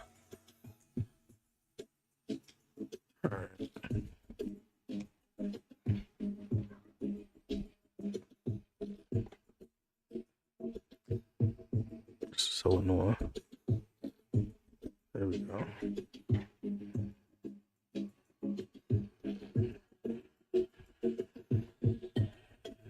I don't know who I have in that one, man. That's gonna be an interesting one to see, but I think I'm gonna say Cody and Jay. Becky Lynch all the way, man. I'm Team Becky. I want Becky to win this one. Because if she don't win, she don't get another shot at the Intercontinental Championship again, man. Again. And of course, we already talked about this one. Naomi's my pick, other than Roxanne, and of course, either El Grande Americano or LA Knight. Money in the Bank tomorrow is definitely going to be something else, man. Definitely gonna be something else. But we gearing up for Tiffy time. Tiffy time.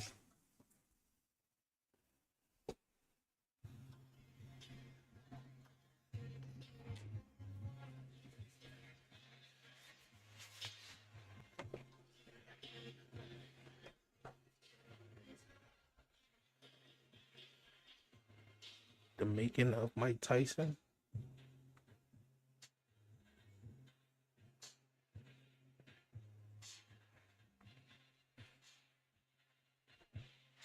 Already ordered it. Cannot wait to get eyes on this one.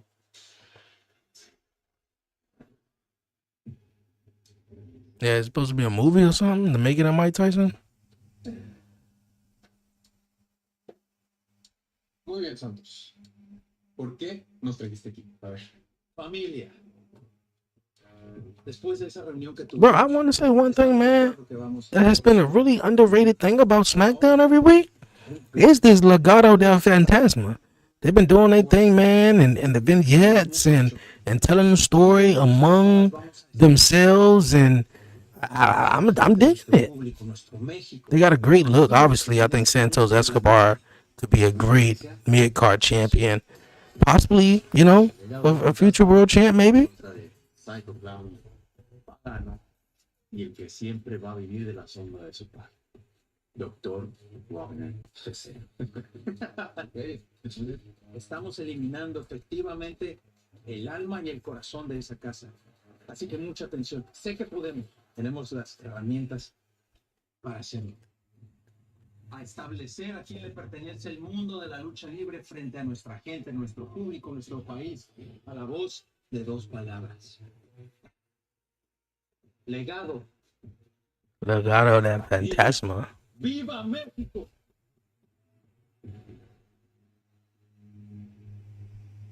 Alongside Brutus and Julius Creed, I'd like to welcome my guest, Chad Gable.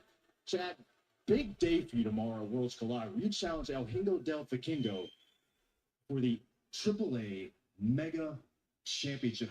How confident are you about this match? Confidence is high, I must admit. I'm a little disappointed I didn't qualify for the Money in the Bank, but they found a suitable replacement.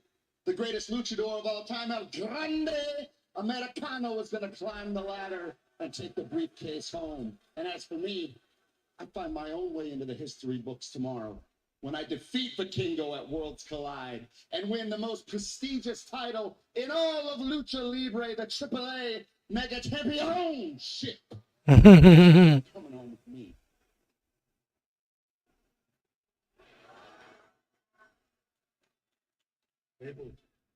¿Tú crees que le vas a ganar? Sí. And I'm saying, all right. No tienes idea. Sí. ¿Quién es el vikingo? Mira. Sí. ¿Qué? ¿Sí qué? Andrade. No tiene idea de lo que dice. Tienes que arreglarlo de la cabeza, ¿ya? Sí, tienes que arreglarlo. That's enough. Wow, that's funny. Yeah, wow. It's funny when El Grande puts you both through a ladder tomorrow night. Hey, Hey, we're looking for a tag team match that we don't need right now, but I guess we're about to get one. And the Creed brothers taking on Andrade and Penta. So guess what? You can settle this in the ring tonight. Not a bad tag team though. It's something mixing up that even though it's Penta teaming with Andrade, that ain't too much though. But okay. I like the double pop. The announcer of the match, and then here come Tiffy.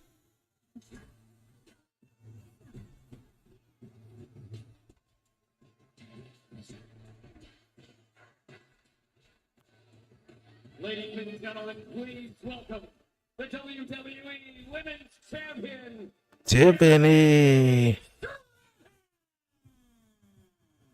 And 3 weeks ago, Tiffy time with that instant classic of a title defense against Nia Jax. She brought Tick to his wheelchair for the prettiest moonsault ever, and now she comes here knowing she will soon be somebody's target. Money in the Bank tomorrow. That briefcase, of course, can bring one woman a massive opportunity.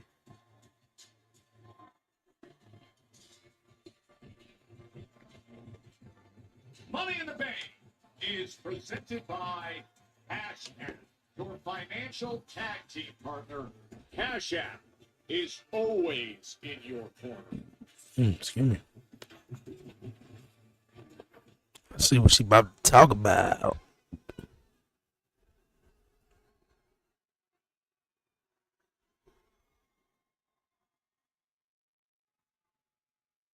Let's call it for what it is. Joey, last year, I didn't just become the youngest Miss Money in the Bank. I became the it girl of WWE, which is why I can see it now. Every single lady in that match is going to try and pull a tippy and pull someone off a ladder and then reach. Cause she the one who did it last year when she pulled she pushed Chelsea Green off the ladder.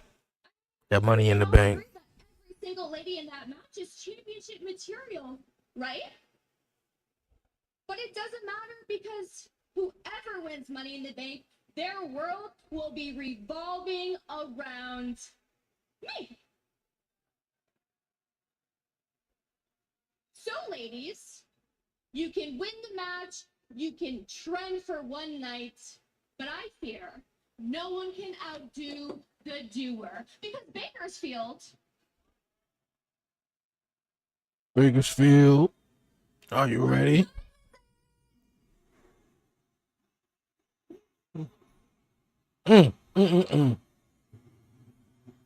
Boy, that crowd reaction. Just jump to their feet.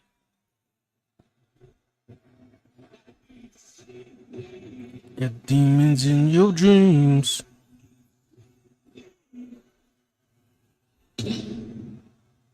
The two-time women's world champ, Rhea Ripley, is here.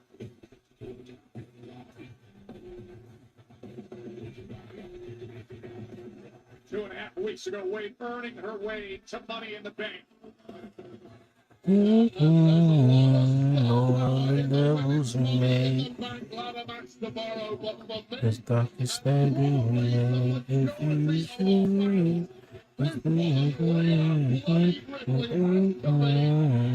It's no mistake of me. Grab the contract and perhaps one day cash in and end hippie time. The star power in Bakersfield tonight is something special.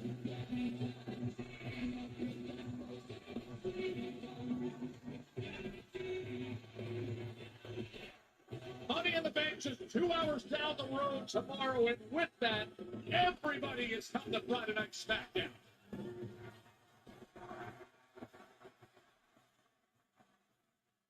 Mommy's in the house.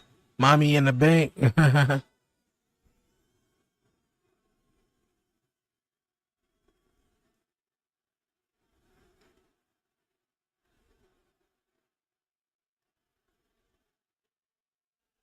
You know, Tiffy, I've never actually been a part of the Money in the Bank match before because the fact is, She was always champion. So I don't know what it feels like to win that contract like you do, but I do know what it feels like to be a champion. And I miss that feeling.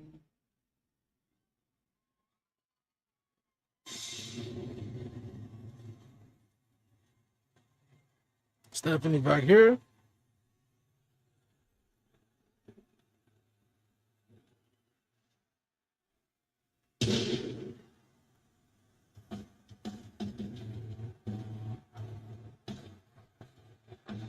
No, they wanted to bring her up to the main roster. They already had some ideas how they wanted her to come out. She got pyro now.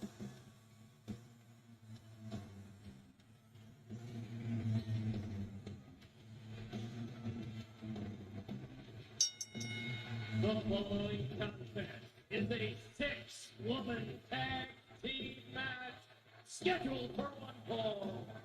Introducing her from San Fernando, Chile, Stephanie Marquez. Speaking of somebody who knows what it feels like to be a champion, this is Raw's big recent signing.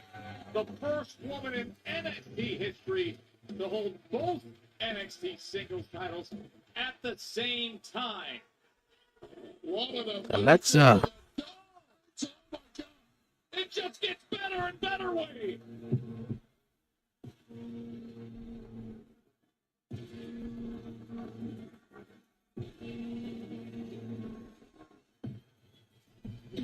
And her tag team partner. I would love for her to win it though. I just don't think she will though. It seemed like now she bringing out the little doll. It seemed like she's gonna be somewhat maybe involved in this. You know, the Wyatts are back. They've been on SmackDown for the last 2 weeks, and then also she got this thing with Charlotte going on too. So Mysterious and perplexing Alexa Bliss.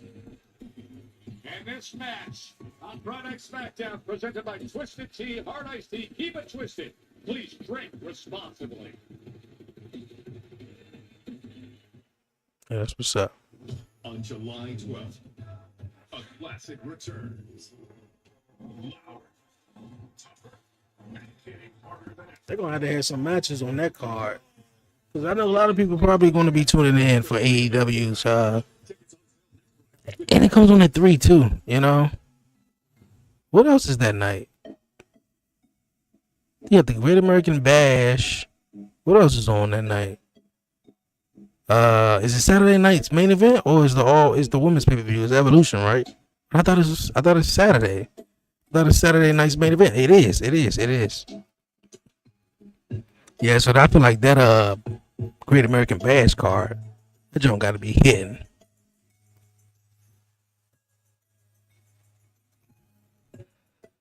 That joint gotta be hitting, man. Alright. We're gonna step away for a quick second. We'll be right back on this commercial.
All right.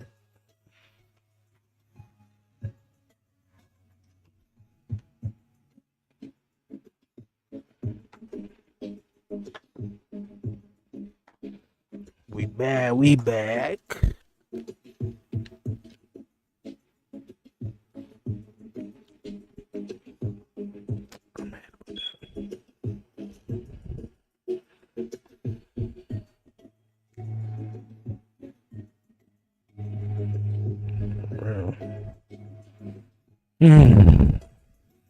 What's goody? What's goody?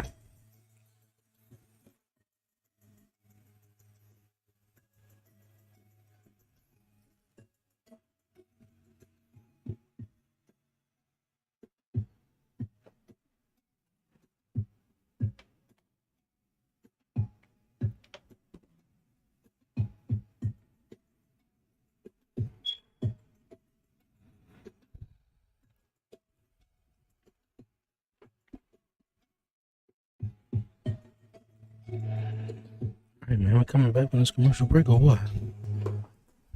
All right.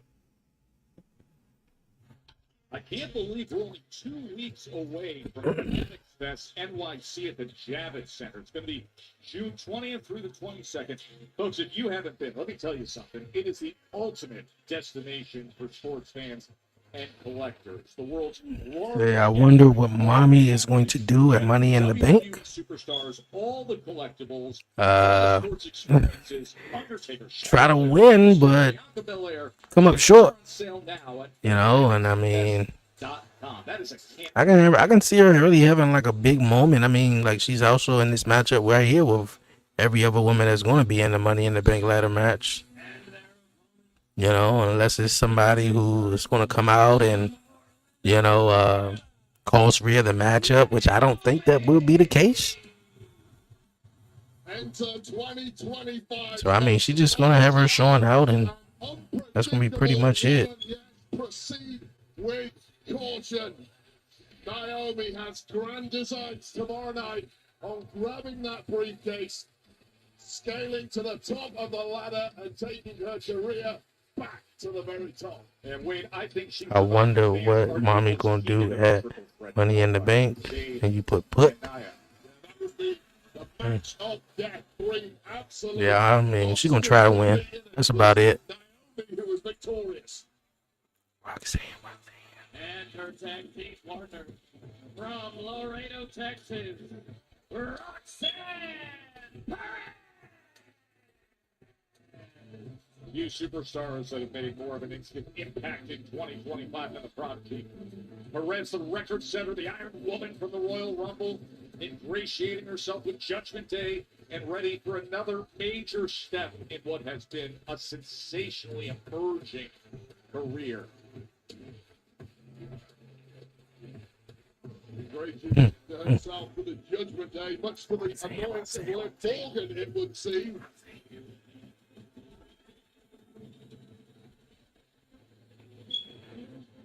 All right, let's see who pick up the W in this one. It's probably gonna be Team Rhea Ripley, because she got Stephanie Valkyrie on her team. Actually, yes, they definitely winning because this is Julia, and I'm pretty sure Zelina is gonna cost Julia's team the victory, because Julia came down and caused Zelina her matchup earlier tonight, or interfered in her match. I was telling Julia earlier, getting involved with the Zelina Vega Piper Niven Bakersfield brawl. Made it quite clear earlier tonight she has designs on the Women's United States Championship held by Zelina Vega, and of course, should Julia grab the briefcase tomorrow, could potentially cash in on Zelina Vega. All championships on all brands up for grabs. Julia looking to go places in a hurry, dominating in her short time on NXT, and looking to continue that trend here on the blue brand. Okay. Booker T is definitely watching right now. No doubt. Yeah, he watching this girl Roxanne, and he watching Stephanie Valkyrie. Yeah. Tomorrow, but tonight, Stephanie Valkyrie did her thing on Monday Night Raw. Pat McAfee and Michael Cole, they didn't do it justice though what Booker T does on NXT on Tuesday nights. But it may come up overnight. Who knows? Please drink responsibly. Julia and Stephanie Valkyrie to get us started. two of the big new signings on the WWE umbrella, both did major things on NXT, becoming the NXT Women's Championship. I'm like, bro. It's a major beef between these two. He was Stephanie Valkyrie hype man, you know, that just happened, and Trick Williams hype man. Okay, one, whole lot of ones. Which ones up in the sky? I think it's going to be a fantastic champ. Nope. Just like these two were. Oh. Needing skill and athleticism right in the center of the ring to get this 6-1 tag team match. Oh, here we go. Here we go. I knew it wasn't going to come just yet. Too early in the match.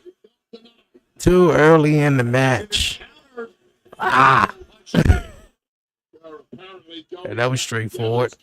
1, 2. Julia knows it too well and wanted no part of it. Different fans, what's your story? Special guest Chris Angel this week. That is available wherever you get your podcast. All right, Naomi. What you gonna do, Naomi? Is Naomi gonna do it? Is Naomi gonna do it? Windshield several months ago. Oh. Nah. Everybody enters the ring as Devil's Kiss. Okay. We taking everybody out now. Joe Tess, the care, puts her in position. Ah. Ah. Ah. Ah. Ah. Ah. Ah. Ah. Ah. No comment. I don't want to get in any trouble tonight.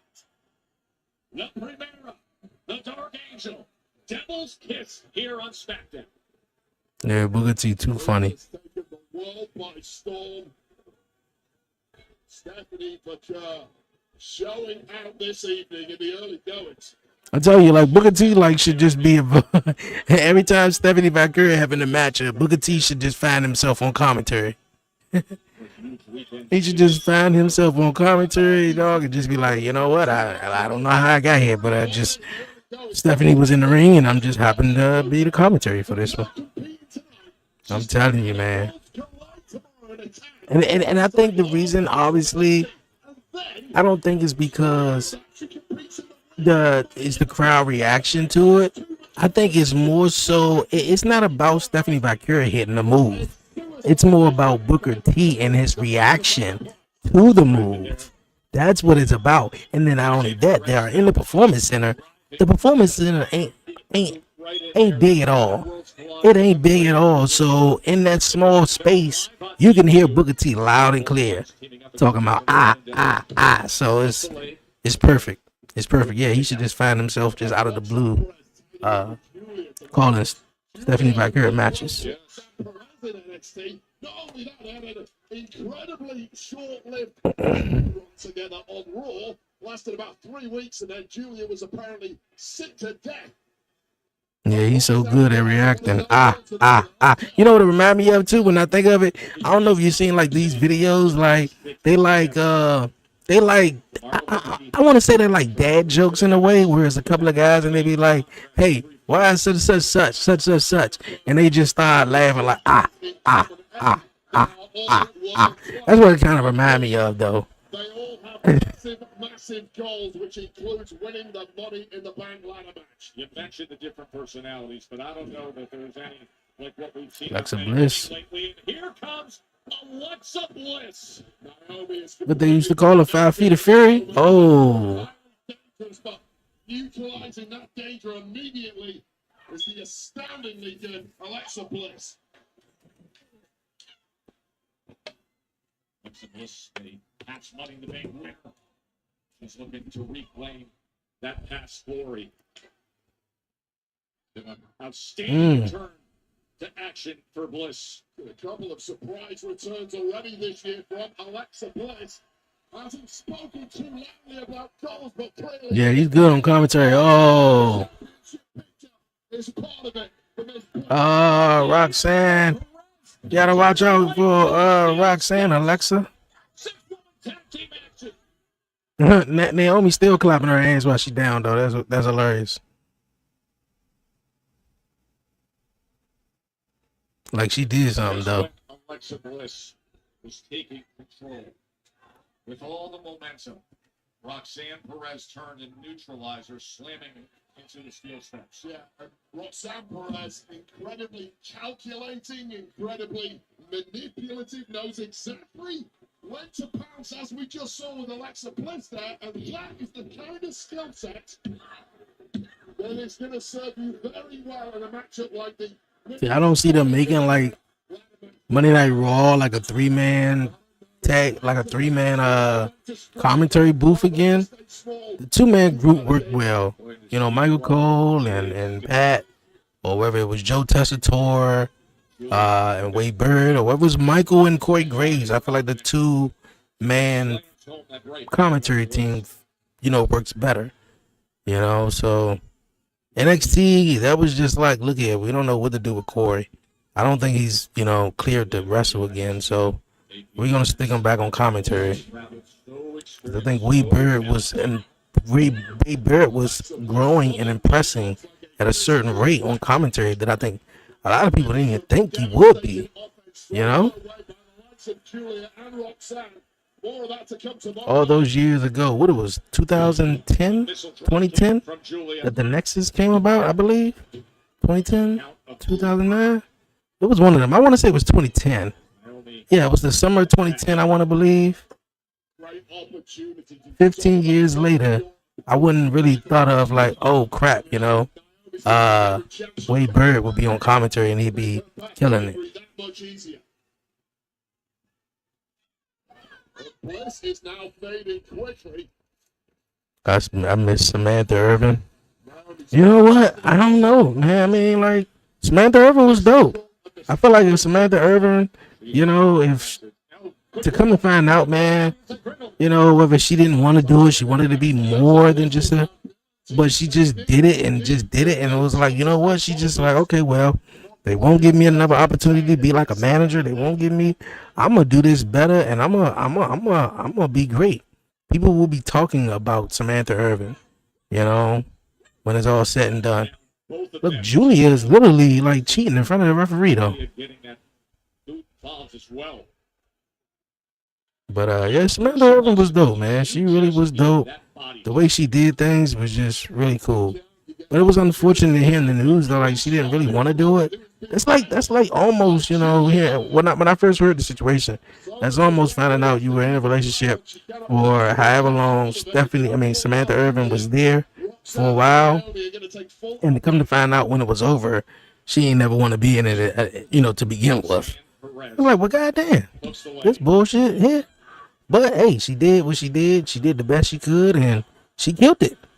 But I mean, like, she'd be back probably. The whole Ricochet thing, I'm pretty sure that played a factor in it too.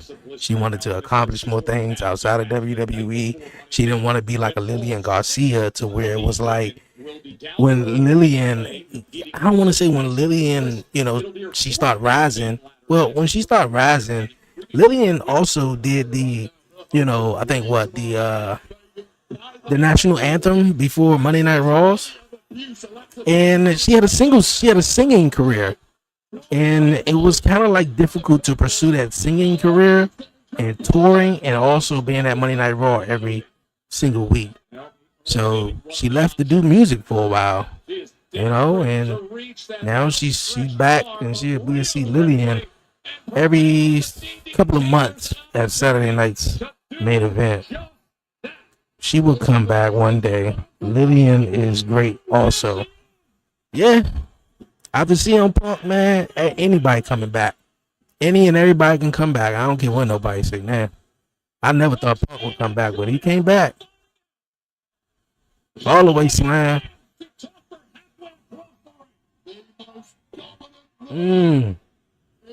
This match is picking up.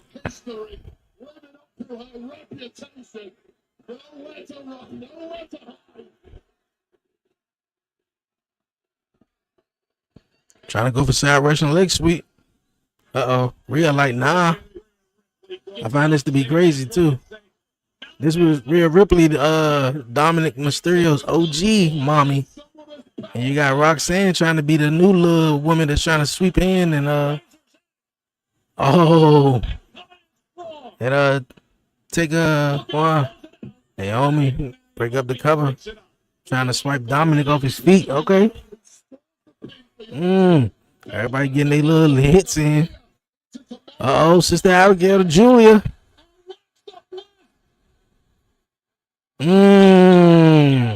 Get up out of here.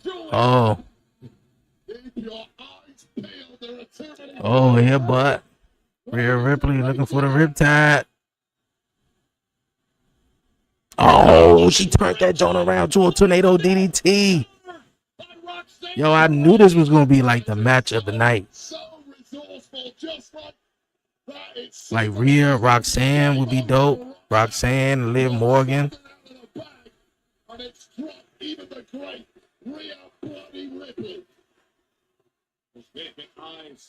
Alright, y'all just laying there now. Somebody coming off the top rope or something? And they just got the camera sold on them. Like, what's going on here?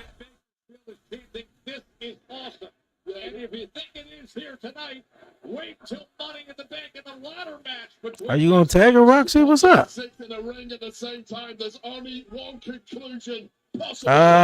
Naomi, wow. She just got down. She just left Roxanne to all of them though. Go ahead. Roxanne ain't had to been the one to eat the feet and get the riptide. It's all good. I think Roxanne gonna definitely win now. 1, 2, 3. That's messed up though. Naomi walked off, so Justin Roberts was good too. Now I couldn't believe they let go Justin Roberts though. Justin Roberts was my guy. And when I found out that AEW signed him, I was like, okay. Because Justin Roberts, boy, every time he came, yeah, Cena. I was like, man, that's a big match. Justin Roberts right there. I'm telling you, yeah, I still do. You know, I like Justin Roberts. That whole situation, I think, with whatever it was, I don't know if it was Michael Cole or what, that he got into it with someone ringside on live television, and he got fired.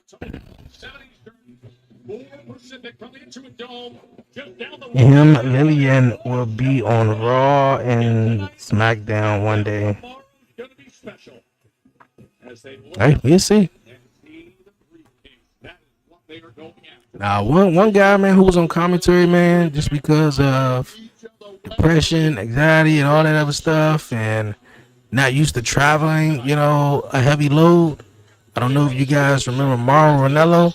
Hope I'm saying his name right, man. He was on commentary in NXT back in the black and gold NXT, and he did SmackDown for a little bit.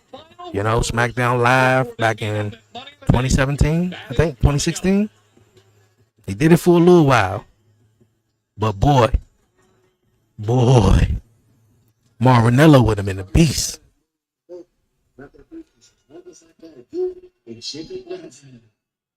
Who did you say? Mauro Ranallo?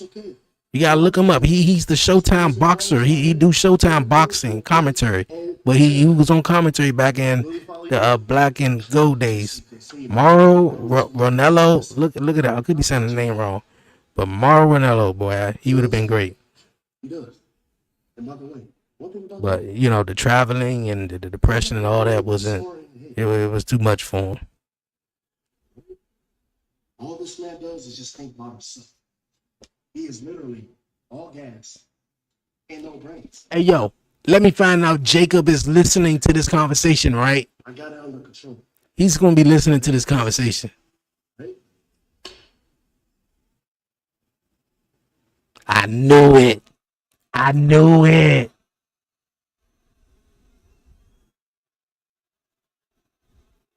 Can't trust Solo. You can't trust Solo. That reminded me back in the days, 2005, Batista was in the rivalry with Triple H, and Triple H was in the locker room talking shit about Batista to Ric Flair. And they was done talking smack about Batista, at least Triple H was, and the camera panned out, man, and it backed up a little bit, and it was Batista sitting right there like, damn, the man who brought me into this group, the man I sort of idolized, and Triple H is in there talking about, yeah, man, Batista can't do it. Batista, if he chooses to stay on Monday Night Raw, he's gonna get his ass handed to him at WrestleMania. So that was kind of cool. Oh, okay, I'll look it up soon. Okay. Yeah, he did Showtime boxing though. But yeah, this is the start of the whole Jacob Fatu and Solo Sikoa feud right here though. I knew he was gonna come. He was gonna come into the scene. Like, I'm listening, bro. I'm following you. And then I find it interesting too that when Jacob was looking for Solo, or at least when they came back from a commercial, Jacob was mad. They never even showed him going to Solo or JC Mattel to be like, yo, what was that? What was that all about, or whatever, you know? So maybe he saw them stay back a little bit, and you know they was talking a little mess, man. So. This is going to be interesting to see how they do it, though.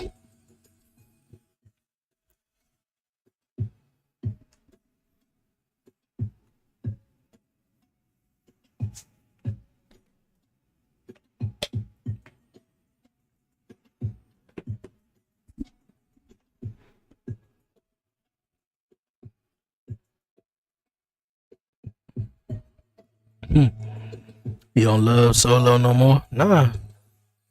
You heard Solo when Jacob the other week, he was like, I love you, Solo. I mean, he didn't say it with all the emotion that he used to say it, but he was just like, I love you, Solo. Solo, Solo, look, he was like, my man ain't say that in a long time. Like, what? Okay. I'm telling you, Solo busting out his little shell too, man. Be very entertaining. But yeah, Jacob gonna be the man. Gonna be the man.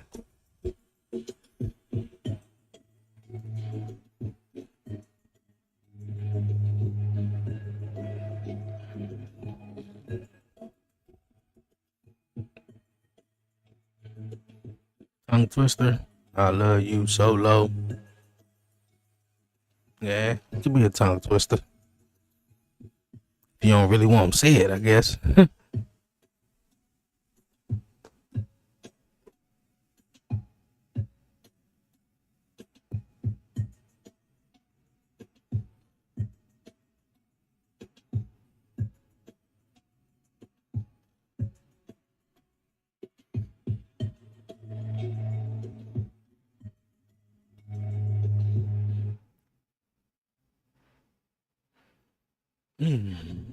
Red House crowd here in sold out Dignity Health Arena in Bakersfield. Sign of the night wave.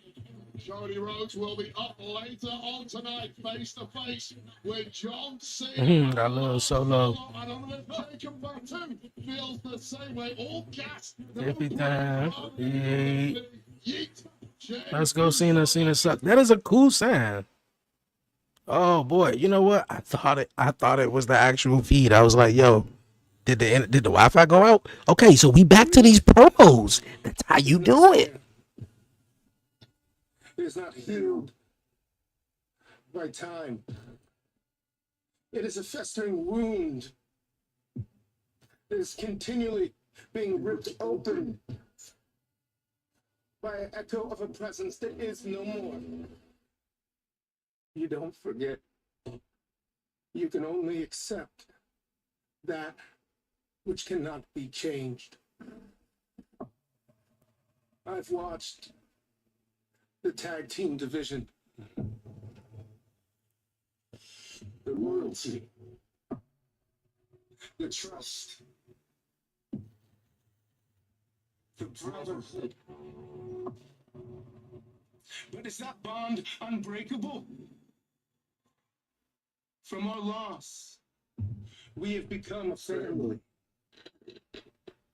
A ship unshaken by the storm. And yet again, they wanted to forget about us. Forget about us. Like we were never even here. Ignoring the sacrifice. Boy, he looked just like Bray Wyatt. To become one. We return.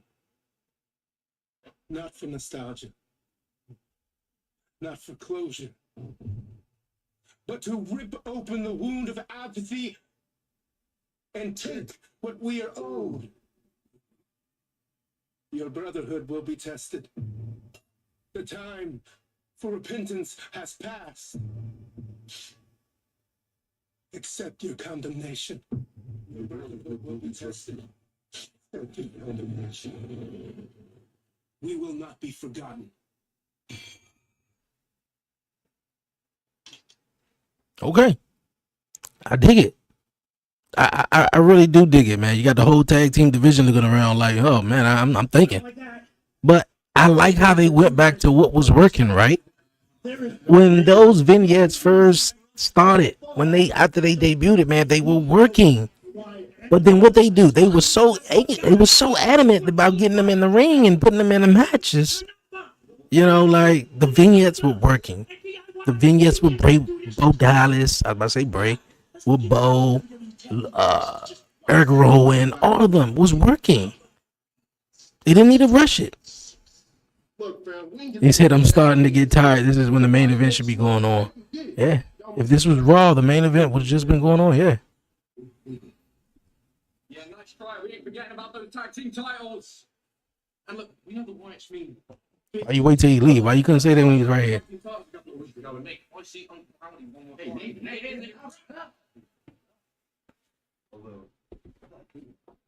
You're right.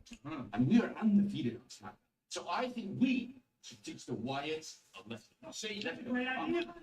I mean, if you guys willing to do that, then go ahead and knock yourself out. You know, we can't stand the three of you. You're gonna get what's coming to you, but for right now, we're gonna put that on the back. Can't wait for 2.5 hour SmackDown episodes.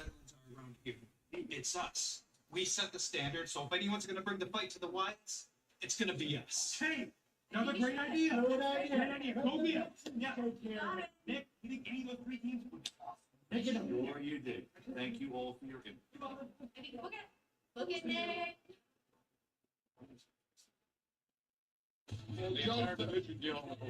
Finally, the SmackDown Tag Division agree on something. They are all in a fight for They are indeed. Hey, tomorrow's one of the best days on the calendar at WWE. Not just Money in the Bank, but Worlds Collide. It's going to be on YouTube, and it's going to start at 3 p.m. Eastern, noon local time, coming right from LA. NXT, AAA, Lucha Libre, all the best talent, cross promotion coming together. Spectacular event. Let's go through and show you what you're in store for. Worlds Collide, free on YouTube, and it's going to get started with an all luchador 6-man tag team. Legado del Fantasma in action against Psycho Clown, Pagano, and the talented El Hijo and Dr. Wagner Jr.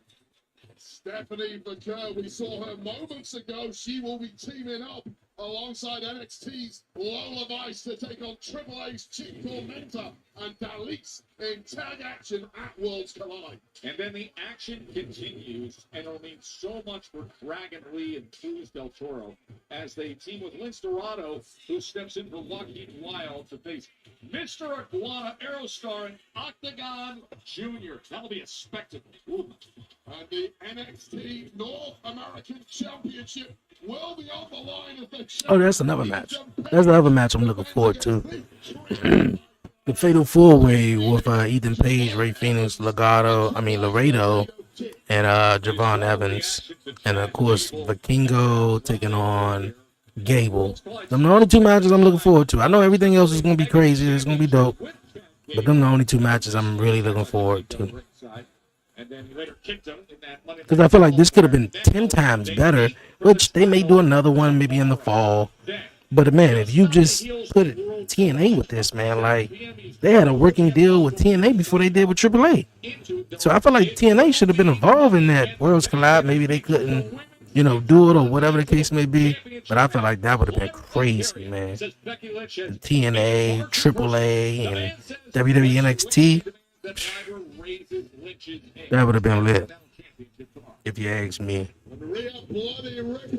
Rhea Bloody Ripley. SmackDown will be deja vu tomorrow as she competes against Bakar, Bliss, Naomi, Perez, and Julia in the women's Money in the Bank ladder match. Now, things have gotten real interesting tonight when you think about tomorrow's men's Money in the Bank ladder match. Because we saw LA Knight. We about to see Ray Phoenix and Andrade team up. We seen Seth Rollins take on LA Knight. We seen Seth Rollins go face to face with Solo Sikoa. And the only one we haven't seen is El Grande Americano tonight, which we possibly could see him. Which I feel like the Creed Brothers are going to win because El Grande Americano is going to cost them the matchup. Them, I'm meaning Penta and Andrade. Cody Rhodes, main event, Jey Uso, those four collide in tag action tomorrow night at Money in the Bank from Los Angeles. Los Angeles. So it's just going to be 4 matches. They ain't even add another match to the show. What a date tomorrow between Worlds Collide and Money in the Bank.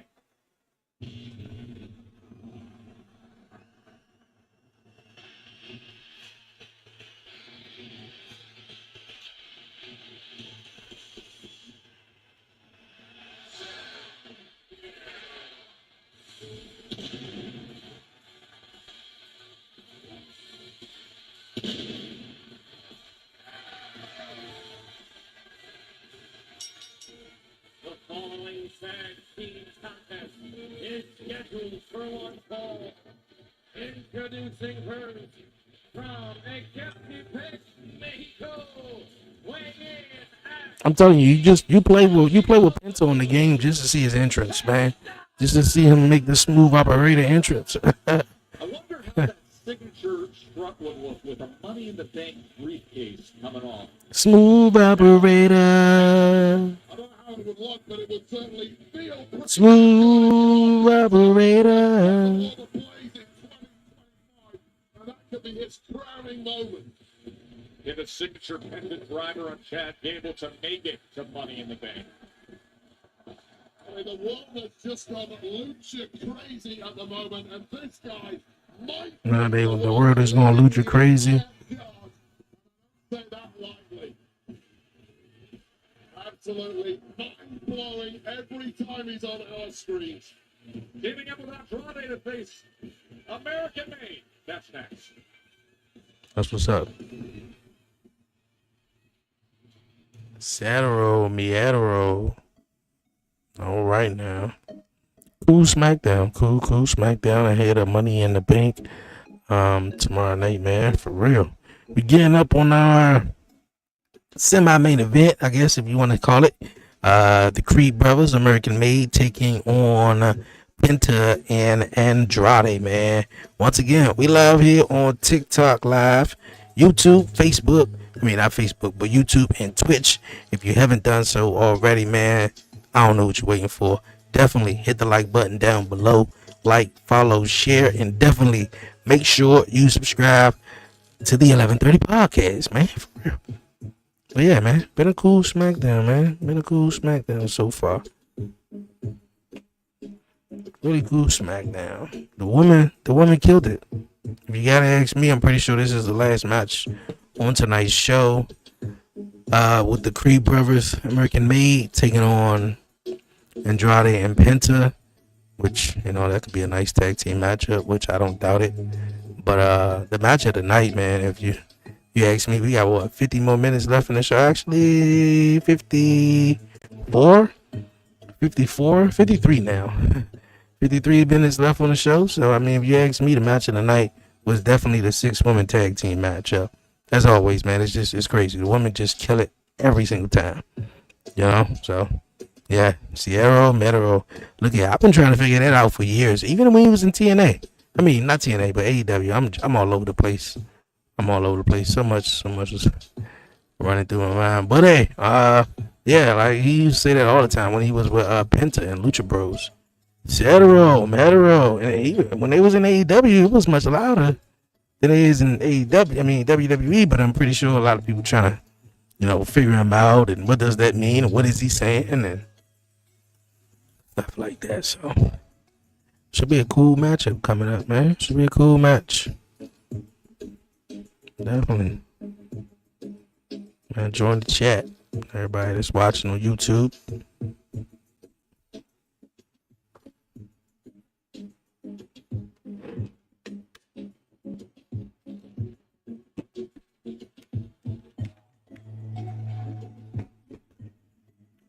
Back.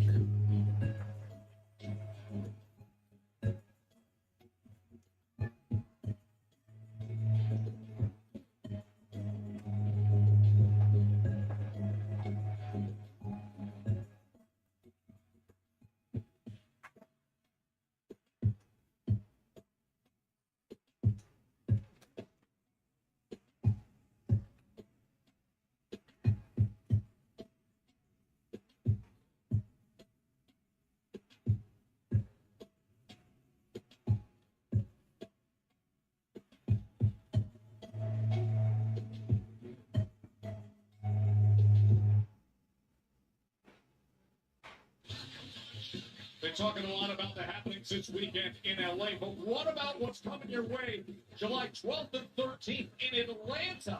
Saturday night's main event and Evolution, and you can gain that excitement with On Location, the official fan hospitality partner of WWE. You get unrivaled access and an unforgettable experience. But I'm Find back. your package at On Location Back. WWE. Andrade. Evil.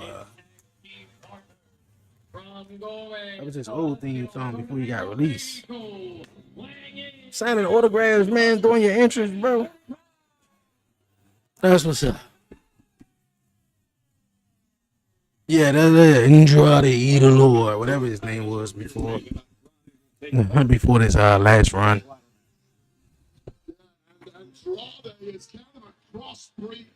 Andrade gonna go. Man, what? I'm telling you, man. The only reason that Penta and Andrade is in the Money in the Bank ladder match is for them to go crazy, literally go crazy. It was a ladder match. I want to say. I want to say a couple of years ago. With Kingo, there you go. But Andrade went crazy. I think it was in the Money in the Bank ladder match. I don't know who else was in it though, but yeah, like they gonna go crazy with it, bro. Andrade, Penta gonna do something crazy off the ladders. I would argue that Vikingo is here up to no good. There's absolutely no reason. Nah, I think Vikingo here probably try to stop well, they go Chad. So is he coming all the way out here with him? Because I was gonna say, man, he's out here to probably try to stop El Grande. With a combined weight of 495 pounds, Brutus Creed and Julius Creed. Okay, he's not coming all the way down with him, or is he? Oh, he is. He's a fantastic wrestler. Hey, yeah. Andrade is, man. I just feel like he need a manager. Oh, nice. I mean, the bell hasn't rung. You call it wasting no time. I call it a cheap shot. Right to business. Well, remember how heated things got. Yo, I'm not too sure, but I think that's the lady I follow on social media that they just showed on camera that's ringside. The bell has not rung. Until Texas, are you going to defend this? Her and her family go to a lot of wrestling events. I think that's her. A bunch of sickos, that's why.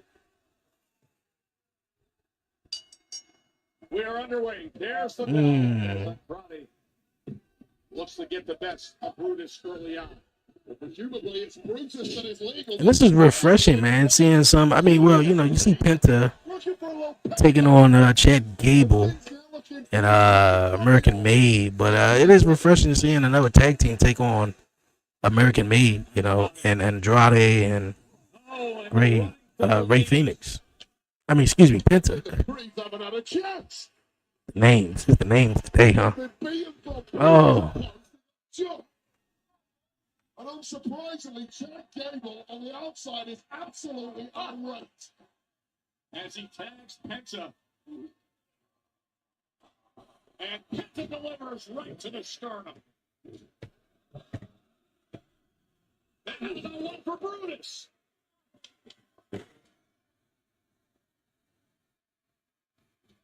Two of the fan favorites for tomorrow's Money in the Bank ladder match. Penta and Andrade.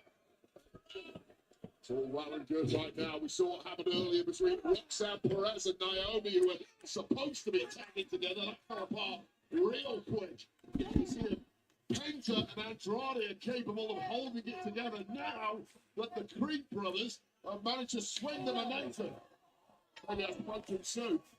And they tried to Penta took a fight his way out of that compromised situation in that corner. Penta is him. He cool. He cool. I don't know about him though. It sounds like Carmelo Hayes though. Shit, I don't even know if Carmelo Hayes is him. He probably believe he's him though, but I don't know if he him. For the Creed brothers from the word go, Andrade up top. nothing is going right. Oh boy, a running knee.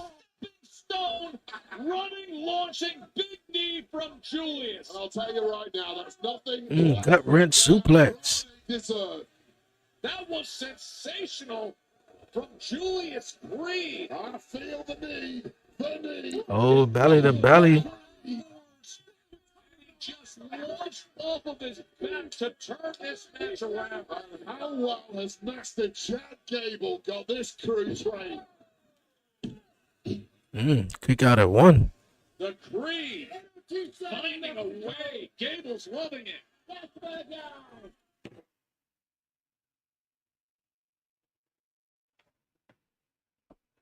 Kick out at 1. Ronnie trying to roll his way to some safety, but instead he made his way right into American Made's corner. A sensational turn of events from Brutus and Julius moments ago, Wade. Yeah, they've got a capable of digging deeper than most. Train harder than anyone. That tough training, that pressure, it converts into diamond-level competitors in that ring. Are now getting a full-body workover is Andrade, who suddenly looks half the man that walked out here earlier tonight. And there's one for you two, one for good measure to the Creed Brothers in control, man. I'm telling you, if they could take themselves serious, or WWE could take the Creed Brothers serious, they definitely could be tag team champions, man. Himself, but chased from behind by Julius. Was Julius Creed off the blocks there doing the Yeah, it was though. He caught him though, and he fell right on middle rope. Neck first onto the middle rope goes Andrade, and sapping the energy shot by shot of these Creed brothers. Julius just an outstanding overall athlete after his two-time NCAA All-American wrestling career at Duke. Beautiful closer. He hooks the leg, looking to put this away, and as left shoulder gets up from Andrade. And how quickly have the Creed shrugged off that beatdown they received in the opening minutes of this? Yeah, I mean, that's what I found so fascinating, with that one single moment when Andrade was up on the top rope. He fought off Brutus, and just when he fought him off, Brutus was down on all fours. And here comes Julius at full speed, using him to launch into the air with the knee. They just complement each other so well with the Creed brothers. Julius is like the Superman who can do everything. And Brutus is just the smashing machine. He's like the Incredible Hulk in there, just wrecking bodies. Come on, Andrade, get up, man. Defend yourself. Gable knew exactly what he was doing. Into American Made. And the entire time this beatdown. My pick for this match was definitely the Creed Brothers, but they having this big advantage up for going on 5 minutes now, or a little bit longer than that. But if Chad Gable wasn't ringside, which he's antagonizing the crowd right now, the fans. But if he wasn't ringside, then I can definitely see El Grande Americano coming down, trying to cause Penta and Andrade to match. Doesn't look like half the competitor he should be, thanks to the fact that the Creeds have battered and bruised his body all over Bakersfield. Go! 4, 3, 2.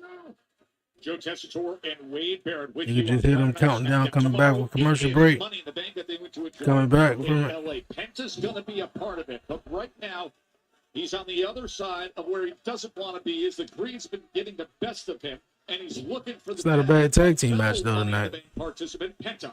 It's been a 5-minute solid on beatdown heading the way of. Yeah, that's what I was saying, right? That was a 5-minute beatdown that the Creed Brothers was delivering on Andrade. Penta revving big time here. Hitting that top gear with an astonishing series of moves like only he can. Penta and Andrade greatly bothered by Chad Gable. Backbreaker. And now looking to get the best of Gable. 1, 2. And saving it was Brutus. Well, Chad Gable has had countless problems with luchadors over the past few months. The Creeds tonight are supposed to be punishing 2 of the best, but it's all going south. Now you can see Penta looking over as now he's got a deal with Gable. Gable trying to rip his mask off.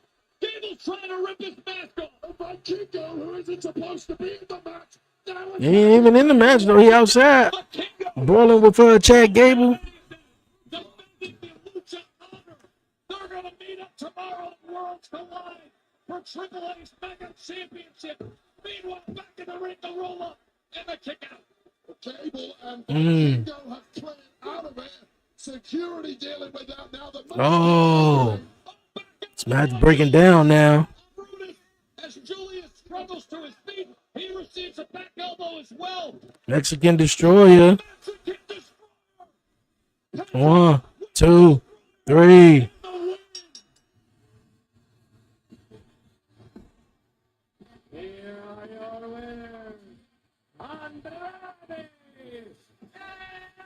Yeah, they picked up the W. That was awesome by these two.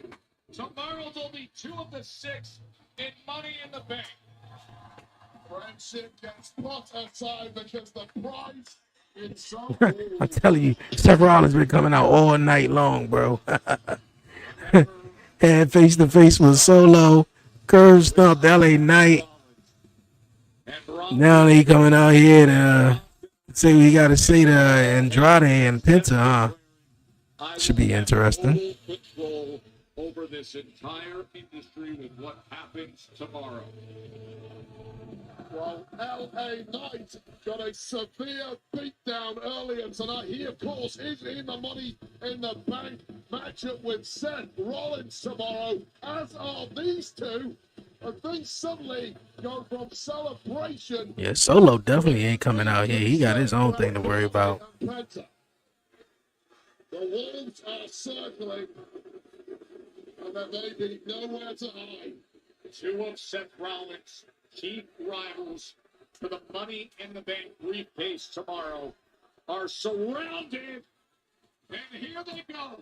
Bronson Reed and Braun Breaker and Seth Rollins trying to get the best of Stumping the mud hole in him. Oh, damn. Where's CM Punk at? CM Punk coming out here? Roman? Because, I mean, what LA Knight going to do, though? I mean, he going to come out here and he going to get beat up by the rest of the guys.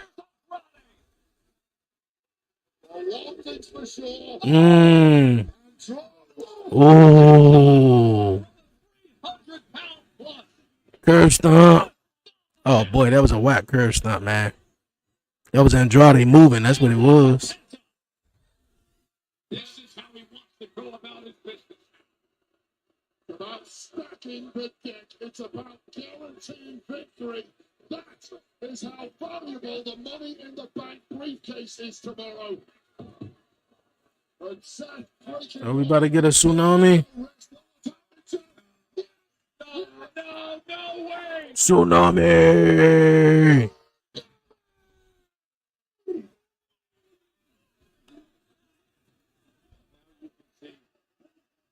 As officials are coming ringside to try to clean things up, but the damage has been done to Penta and Andrade.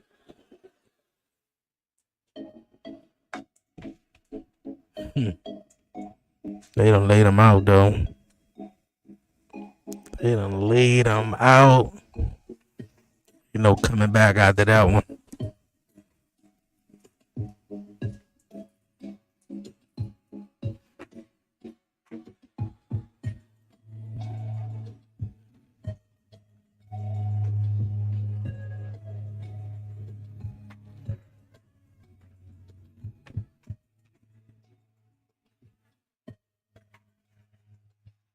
Dang, Tomatonga out right now.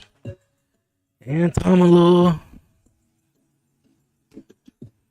Solo's cool. When he get back, he ain't gonna have nobody. He ain't gonna have nobody by his side. Jacob gonna leave him. JC Mattel gonna probably more than likely go off and do his own thing. And then when Tomalore and Tomatonga come back, he gonna think he gonna have them on his side with open arms, and they gonna be like, nah, dog, we seen what you did when you was gone, when we were gone. I really want to see them have matches with the Usos. They could be a great addition to Monday Night Raw tag team division, because they need some tag teams. For real, they need some tag teams.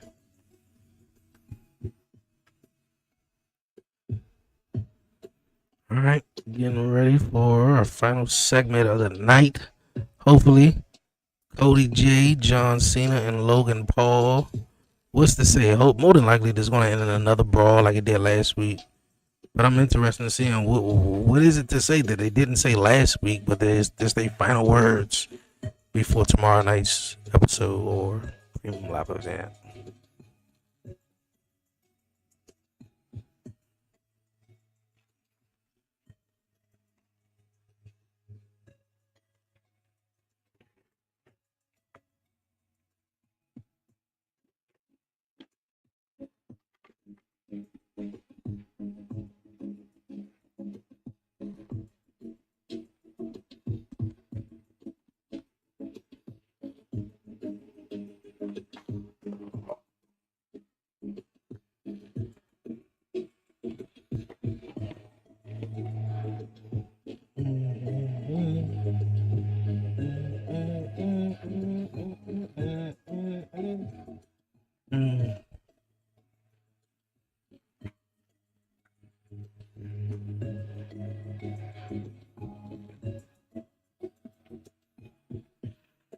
man. What a week. What a week, man. Before we come out the commercial break, if you guys haven't, hey, hey, if you guys haven't also, you guys haven't checked out the episode that we did yesterday actually, Commission Talk, man.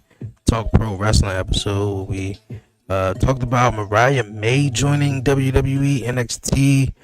And of course, our truth. Incredible circumstances that just took place here the night before. What's going on in the middle of the ring? Yea, though we walk through the sold-out hellhole of Baker's bitches. Baker's bitches, though? Okay. Everybody seems like they got taken out in the Money in the Bank ladder match for tomorrow. Besides Solo and his gang, I don't think Solo's coming out. Everybody else got taken out, including LA Knight, Andrade. Is CM Punk coming out here? Roman? See, I don't understand why you would do that. Seth freaking Rollins told you. I'm telling you, this was Seth Rollins' show tonight. What this industry was becoming. Seth Rollins told you what would happen at WrestleMania, and it happened. Seth Rollins told you we would get Roman Reigns out of the way, and we did. Seth Rollins told you we would take CM Punk out of my misery, and we did. Don't you understand? Everything that Seth Rollins tells you becomes true. Don't you get that? Don't you understand that Seth Rollins is the vanguard of the future of this industry? That we are the vanguard of the destiny of WWE?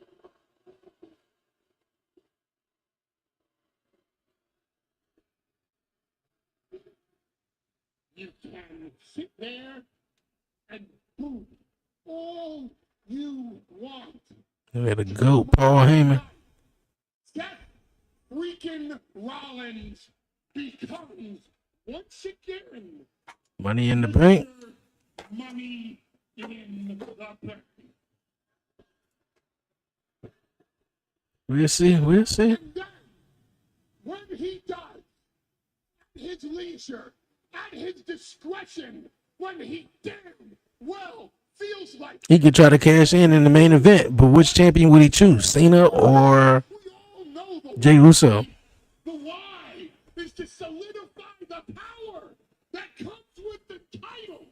And Seth freaking Rollins will then propel this entire industry into a future that is a vision all of his own. Toe. And for me, the greatest honor of my professional and personal life, when I get to stand here in this ring and say, ladies and gentlemen, the reigning, the Ha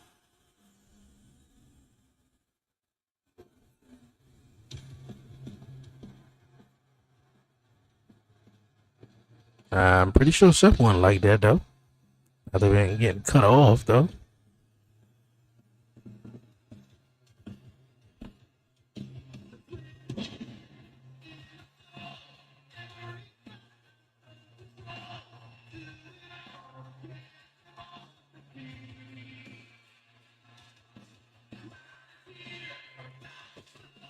Seth Rollins never got his revenge on Cody Rhodes after beating him 3 times in a row when he came into WWE.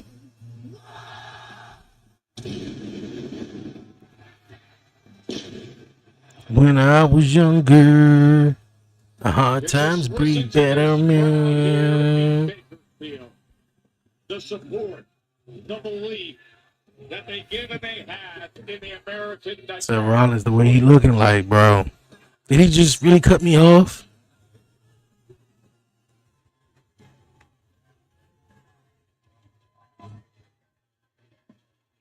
You're gonna be to the end. I am my kingdom. I'm ready now. Former undisputed champion. Gonna give them what they came to see. As an alliance. Hear the crowd on the toes, waiting for me to start the show. Out the curtain lights go up, I'm home. Whoa, my father said when I was younger, hard times bring better men. Dim view of the antics of this trio of invaders from Raw. Although this is a very dangerous position for Cody Rhodes to put himself in, judging Built my kingdom. over the past couple of hours. Secret dreams of your not mine. QB1. I'm gonna be to the end. I am my kingdom.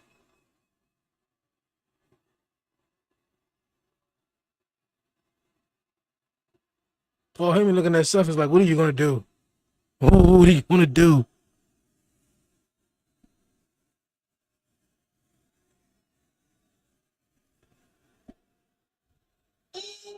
Uso.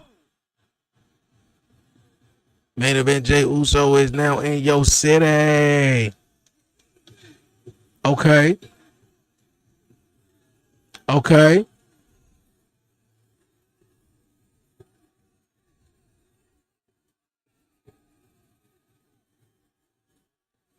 Hey, she was on point. She was ready to yeet. The Yeet Sing. I like that sign said quit my job to yeet though. Really?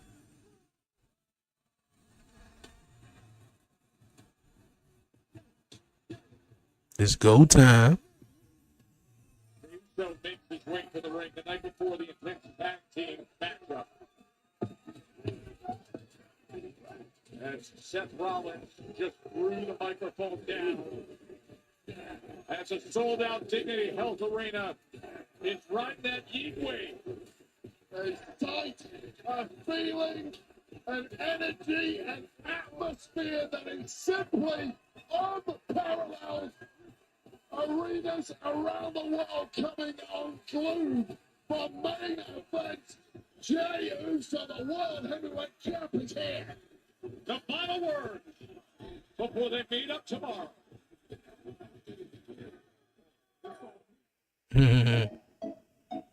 Hey, that's what's up though. They just cut Seth off though. Seth just got out the ring and just rolled out though. You know? I mean, just with that, you know, just getting out the ring, dropping the microphone, not waiting to Jey Uso come out and seeing what Cody Rhodes had to say, because he just literally cut Seth Rollins off though. You know, he really did. So with that segment right there, got me like, man, Seth Rollins probably could win it. I mean, like, I wasn't wrong at WrestleMania, and he won at WrestleMania just how I thought he would. But right there, what they just did, I mean, I wouldn't be surprised if Seth did win and then go on to the main event match and somehow, you know, make it, I don't even know, make it anything but the fact that he goes in and, man, I got to choose John or I got to choose Jay. Who I'm going to choose, you know, but hey, it's gonna be interesting though. I don't think Seth Rollins is gonna win. Let's see.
Bet.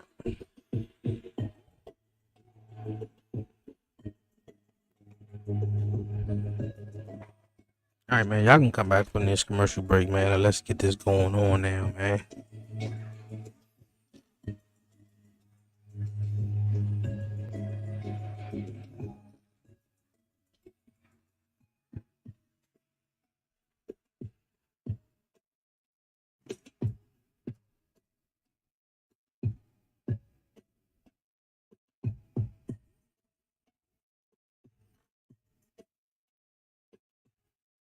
Mm-hmm.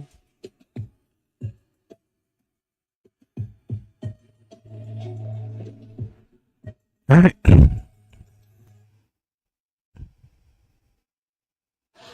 First time SmackDown's been in Bakersfield since 2018, and it's a sold-out Dignity Health Arena. First time SmackDown since 2018. Mm. I know every time I look at that counter, boy, I would have been like, bro, y'all ain't, yeah. Really? John Cena and Logan Paul.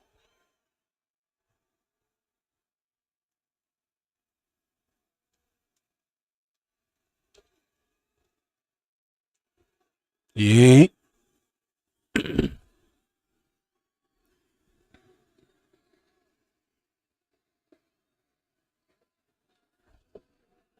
So, Bakersfield.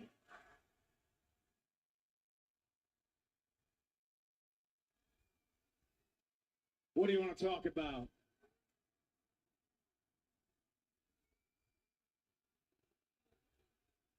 Talk about Money in the Bank. Talk about the Into a Dome. No, they said no. Main event Jey Uso. That was a big eat right there. Talk about our opponents. Let's talk about our truth. No yeet.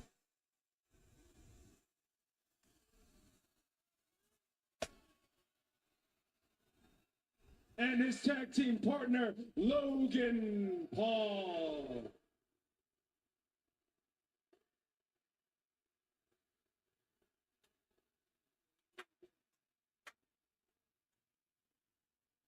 Okay. What did he say to you last week, Jay? It was rather aggressive. I know what he said to me. He said I tried too hard. He called me desperate.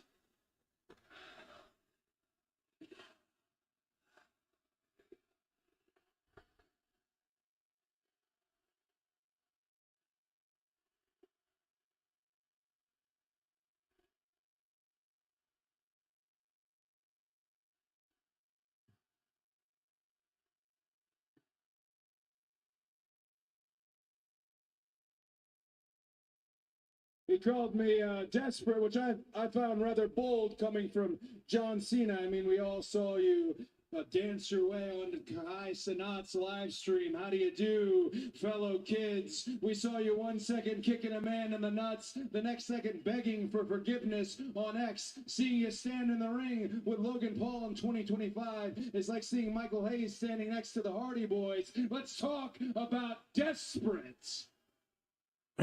Michael Hayes next to the Hardy Boys, though. And desperate is WrestleMania 41, throwing away 20 years of goodwill so that you can have your record-setting title.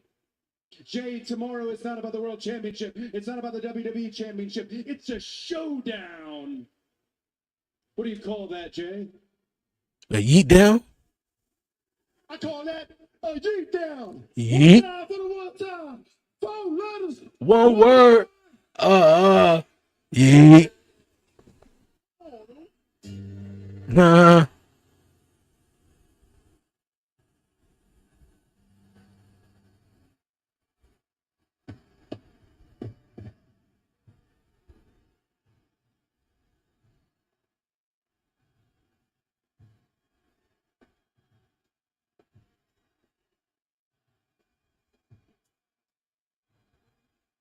You can't see me. Scorpion's official channel. Favorite wrestler? The Rock. The Rock.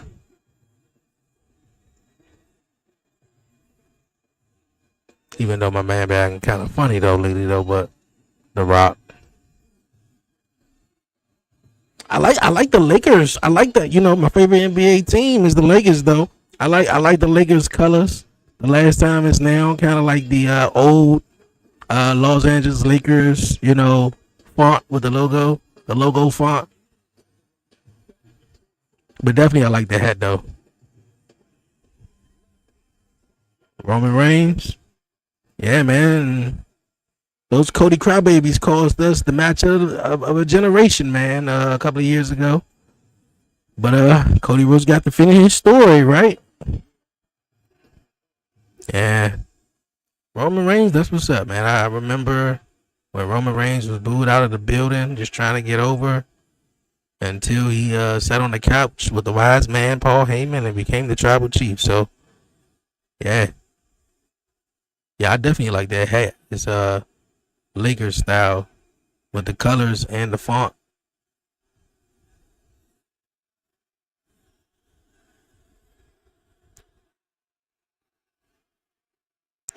Started off a John Cena fan, then Undertaker. Mine was obviously The Rock, then John Cena.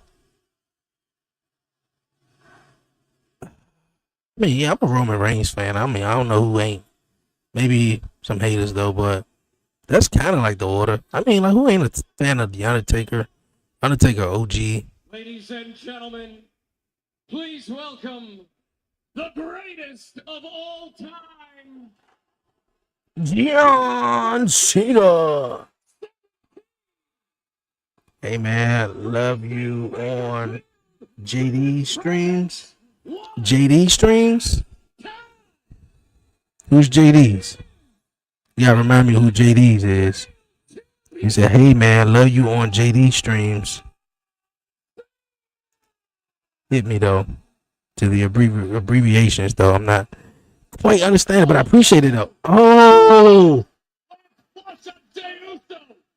Oh! with the title. And now both Jay. Shane McMahon? Shane, man, come on, man. Can't hate on Shane. Shane was the man. But I get it though. Wrestler.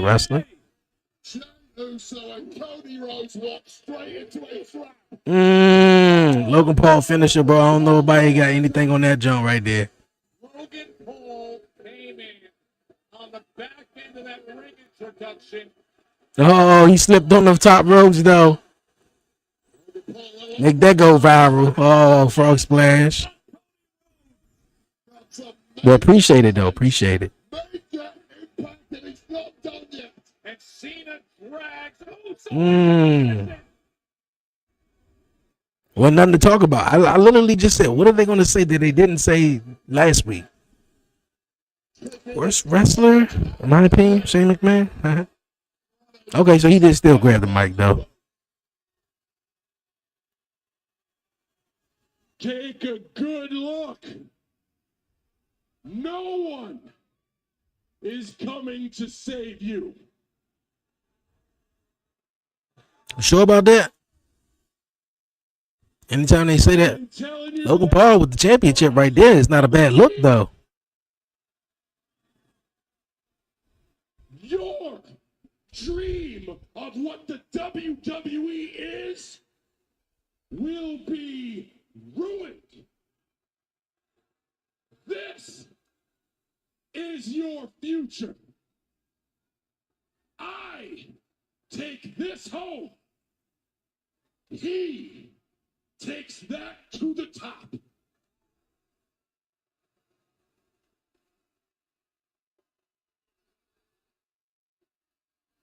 The last real champion and the moment maker. The one of one. The inevitable future face of the WWE.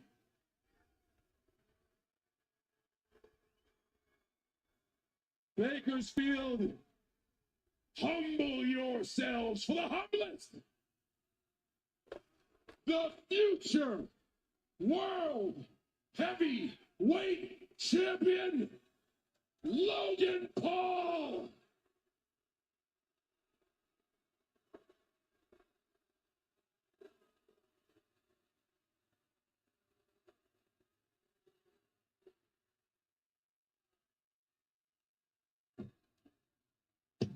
Logan Paul, who came into the ring with brass knuckles to deliver that right hand. You might not like it, but you cannot argue the effectiveness of what not done yet.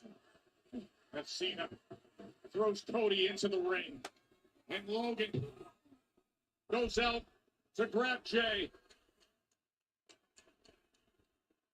And an attitude adjustment on Rhodes. And the damage is being done. Oh, this is a certified beatdown though, right here. Away from meeting up Money in the Bank in a tag team match. Mm. The biggest right hand in the game. You can't handle the truth.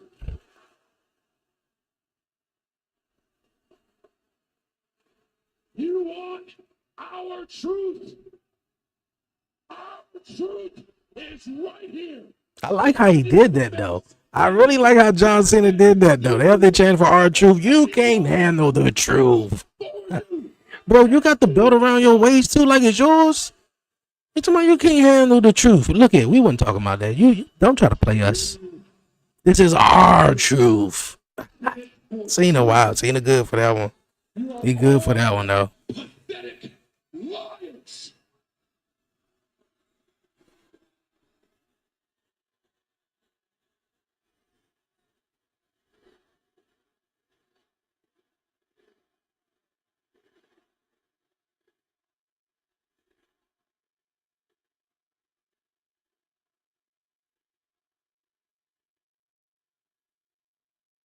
This is why you're losers. Take a good look because it's my last time here in Bakersfield.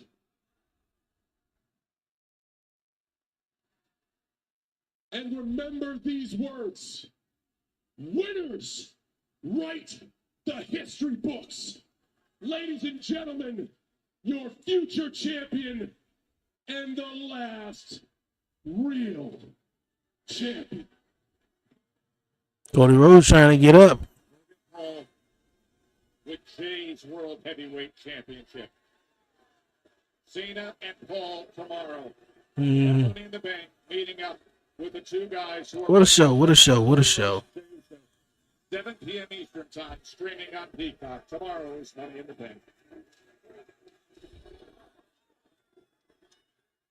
Alrighty, man. That was Friday Night SmackDown, man. Them beating up Jay and Cody before they had anything, before they could say really too much though. But yo, my man Scorpion said all he really does is punch and kick.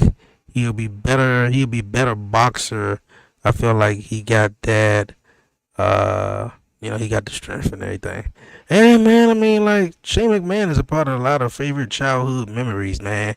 Him getting knocked off of the stage by Steve Blackman at SummerSlam and falling off the Joan, or whether his rivalry in 2003 with Kane, when Kane went berserk because he had to take off his mask, and like it's so many stuff, man. Shane McMahon, I really dig though. So hey, he ain't the best wrestler. Ain't the best wrestler, but really a damn good entertainer, I tell you that. Drew McIntyre, Brock Lesnar are pretty dope too. Most definitely, man, for real. Yo, what an addition to Friday Night SmackDown tonight. We seen Seth Rollins, man, wreak havoc on pretty much all of the Money in the Bank participants besides Solo Sikoa. They had some war words back and forth, but other than that, Seth Rollins, man, he mentioned Roman Reigns' name a little bit too many times tonight, so I feel like Roman is going to cost him the Money in the Bank ladder match, as well as LA Knight did the same thing, mentioning Seth Rollins' name too many times and got curb stomped and left hanging to dry. Other than that, man, the women's tag team match, I believe it was Rhea Ripley, Alexa Bliss, and Stephanie McCure. They picked up the win over Julia, Naomi, and Roxanne. That was the match. That was the match of the night, man. For real, really dope match. For the women, we seen the Creed Brothers taking on Penta and Andrade, which was a cool match. As well, Bakersfield brawl between Piper Niven and Zelina Vega. Hopefully, we see more of that down the line. But yo, man, really great show. Really, really great show on Friday Night SmackDown. Of course, we got Money in the Bank tomorrow night. Who's going to be future world champions? Who's going to win the contracts? And what big story is definitely going to be unfolding tomorrow night at Money in the Bank. But you guys, man, yo, this has been a great night, great show. I appreciate everyone tuning in to the live chat, man. Scorpions, yo, everybody, man. Shout out everybody. My man Jake on TikTok, everyone who's tuning in. We have what 5.8 thousand likes. Appreciate the love, man, for real. We'll be back at it, man, tomorrow night, of course, watching Money in the Bank. And of course, we'll see you again on Rockstar Monday for Monday Night Raw, and that will be the only live stream. No Friday Night SmackDown stream the week after that. The week next week, and yeah, that'll be the only stream, I believe, next week, Monday Night Raw. But yeah, I will let you guys know when the 11:30 podcast show is coming back. But other than that, man, yo, let's get ready for Money in the Bank, and I hope everyone enjoyed the rest of your night wherever you at, man. But for now, I'm about to sign off and head up on out of here, you guys, man. It been dope, it been cool. Appreciate everyone tuning in once again. Yo, one last time, if you haven't done so already, I don't know what you're waiting for. Definitely hit the like button down below. Definitely hit the like button down below, and make sure you subscribe right here to the 11:30 podcast. Keep it up. 1K soon. Hey, 1K soon, man. We on the road to 2,000 subscribers. 1,000 subscribers. I mean, 10,000 subscribers, man. Hey, real soon though. Real soon. That'll be a treat. That'll definitely be a treat. But other than that, you guys, man, for now, I'm about to head on out of here. Appreciate everyone definitely tuning in. It's your man Dre, aka Dre on Wheels. Yo, stay safe, stay blessed. Give all the glory to God, man. Won't he do it? Until next time, yo, tell a friend, man. And I'm out, man. Peace.